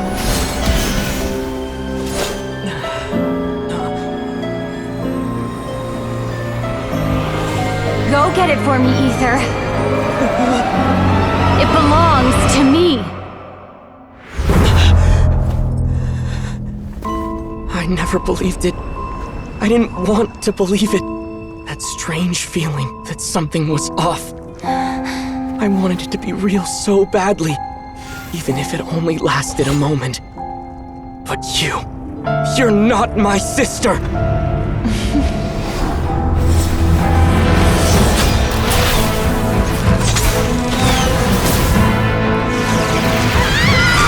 Moon Goddess, please save us! Why is this happening to us? Has this been abandoned?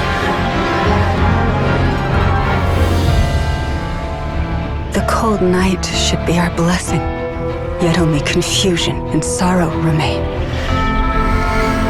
The truth may yet lie beyond the sky, but must we become lost because of it? Standing before you, as a scion of Hyperborea and the Frost Moon's emissary, I say this.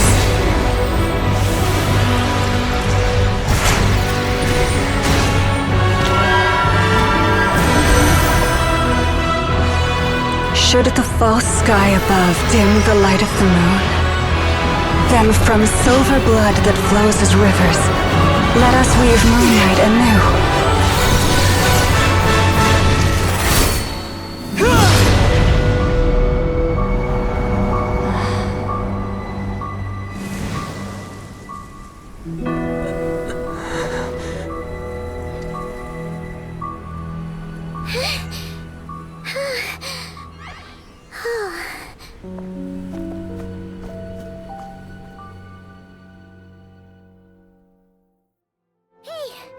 Is everyone okay? Think I saw my life flash before my eyes there. Oh, good thing Laumado was there to save the day. Are you all right, traveler?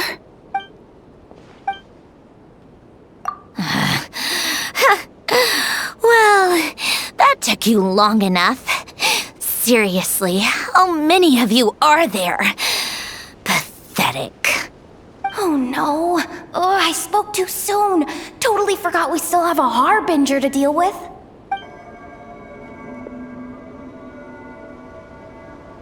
Hey, is that the moon marrow? It was hidden inside that big robot of hers all along. But that robot... That's Polonia to you, not just some robot. Take it and get lost. Huh? You're just giving it to us? Well, I wasn't the one who put out the order to find this thing in the first place. So if someone wants it, they can help themselves. Maybe even choke on it. See if I care. So, are you waiting for me to change my mind or what? I'd be more than happy to pick up where we just left off. But I should warn you, I'm in a bad mood right now. Let's go. Fine by me. Totally, completely, absolutely on board with that. It's finally over.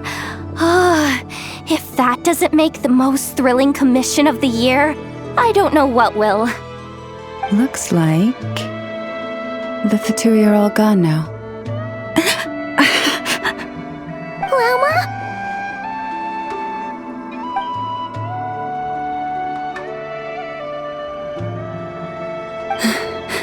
I'm all right. It's just been so long since I truly felt the power of the moon. I thought I sensed the wild hunt nearby. Don't tell me you've already taken care of it. Hey, it's Flint's! Hey, he's that Ratnik. Unless I am mistaken, you are the Moonchanter of the Frost Moon Scions, are you not? May I ask, what is that in your hand? Please, don't get me wrong. I've been tracking the wild hunt lately, and I've come to suspect that its actions aren't as aimless as they might seem. When I saw what you were holding, I could not help but start connecting the dots.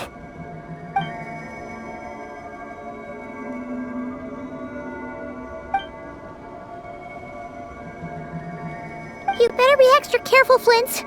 It seems like the Wild Hunt is capable of impersonating people now. Oh, is that so? Funny that. I just showed up completely out of the blue, yet you seem to have no problems trusting me. I apologize. I shouldn't be making jokes like that right now. Anyway, I understand. Thank you for the tip-off. It seems that the Wild Hunt has somehow changed in nature. For now, let us part ways here.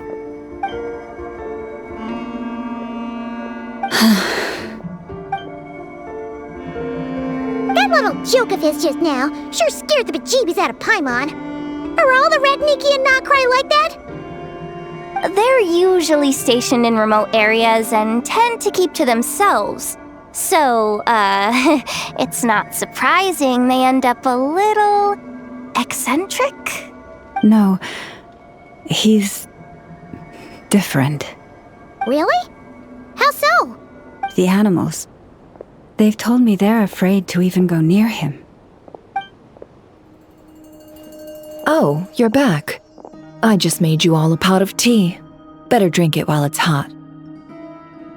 Boss Neff, you wouldn't believe how scary our day has been! Seriously, I am never, ever taking random jobs like that ever again!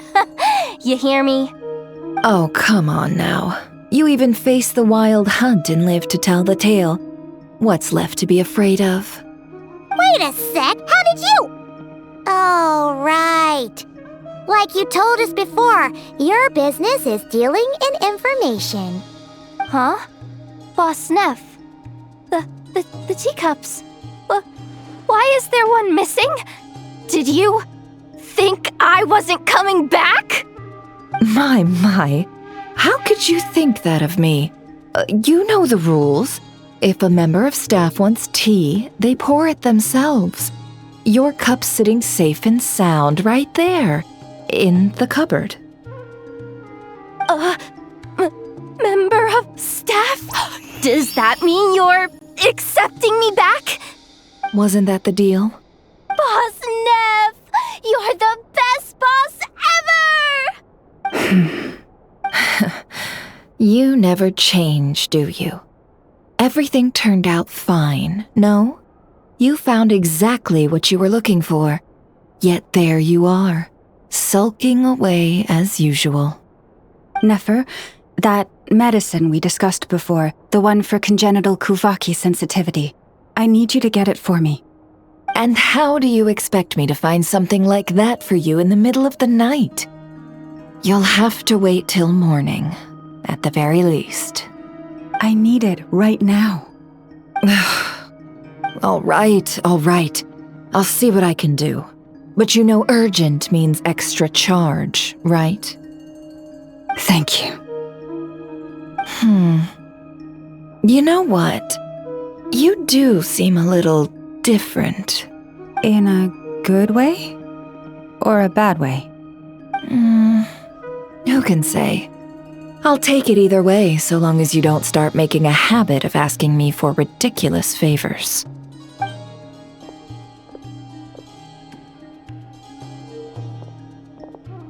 Traveler, Paimon, a lot has happened these past few days.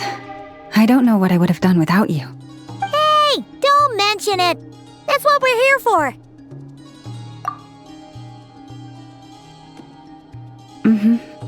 You're right. And tonight, I'm planning on telling them everything. Tonight? Isn't it a bit late already? The moon shines brightly this night. What better time for the Frost Moon Scions to usher in a new dawn for truth? Thank you for your kind words. But before I do, there's one more thing we need to deal with. Oh yeah! Now that we have the moon marrow... You'll have to forgive me. I used too much of my strength in the battle earlier. I fear I won't be able to help you uncover the truth of the past. Not right away, at least. That's fine. We're gonna be in Notcry for a while anyway, so there's no rush, right? Thank you.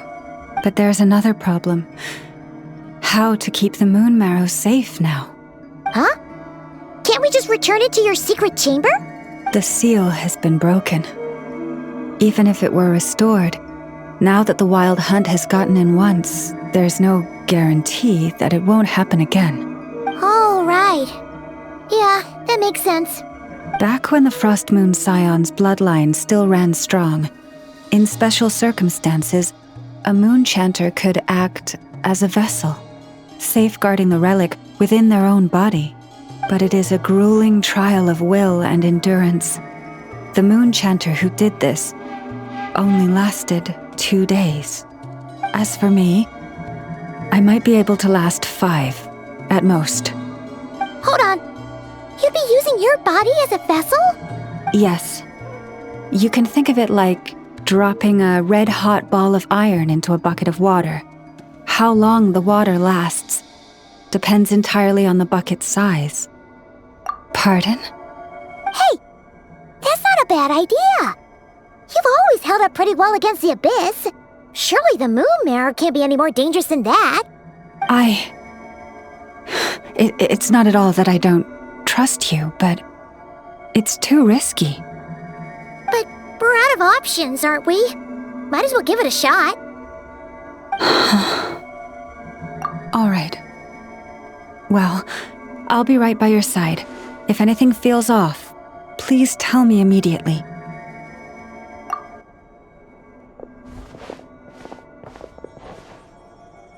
Here, hold it in your hands. Feel its power. Imagine you're a lake, a cluster of stars. Let the moon become a part of you. Whoa! It went into your body! How is that? Are you feeling any discomfort?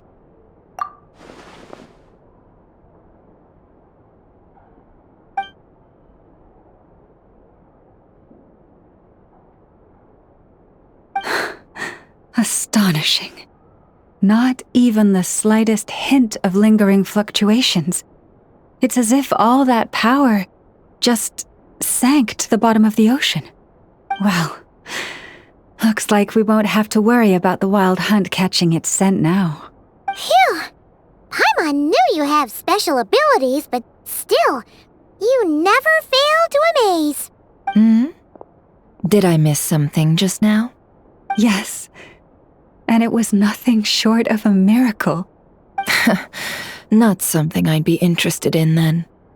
Anyway, here's the medicine you asked for. This is all I've got for today. I'll have someone send the rest over when we have it. Thank you, Nefer. I really appreciate everything you've done for me. Please stop being so nauseatingly friendly. It's creeping me out.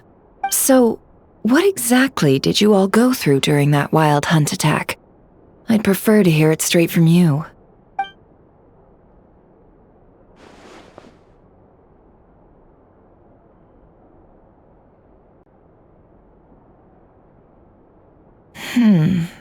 A phantom that can mimic the appearance of others. Quite different from what we've seen before. Yeah, and both times it appeared, its goal was pretty clear. It seems like it was after the moon marrow. And on both occasions, it was accompanied by the wild hunt, too. It appears there must be some close connection between the two. I must say, I don't often see you look this serious, Nefer. Too late in the day for thinking, that's all. We'll pick this up again later. You all feel free to keep chatting, though. Just don't forget to lock up when you leave. On that note, Traveler, please keep the moon marrow stored within your body for the time being. We'll take it back off your hands as soon as the wild hunt's been taken care of. Once and for all.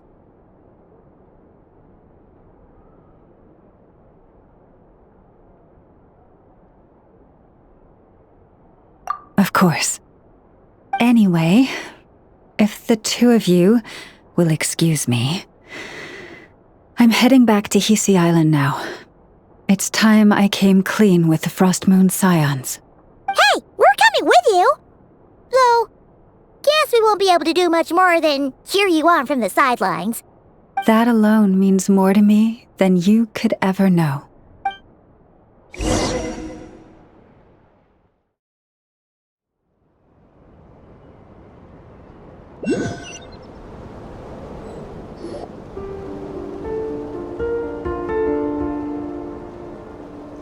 What's going on?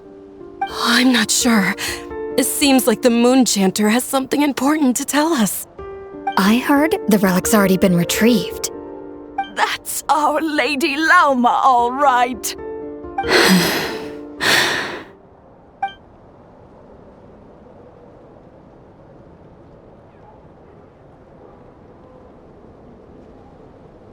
Noble scions of the Frost Moon, my kin beneath the moonlight, I hereby declare the truth to you. Long have our ancestors looked up to the frost moon, guided by her serene light. Yet now, she lies hidden beyond the limits of the sky. And so, Lauma began to reveal to the Frost Moon Scions a truth long hidden within her heart. A story of a false moon and the death of gods. Kutar was indeed born of the moon. But that does not give us the right to reap without sowing, nor clothe ourselves without the toil of weaving. As she spoke, some who listened were stunned into disbelief, while others seemed to awaken as if from a dream. From this day forth, the road shall be paved with truth, and we shall pave it ourselves.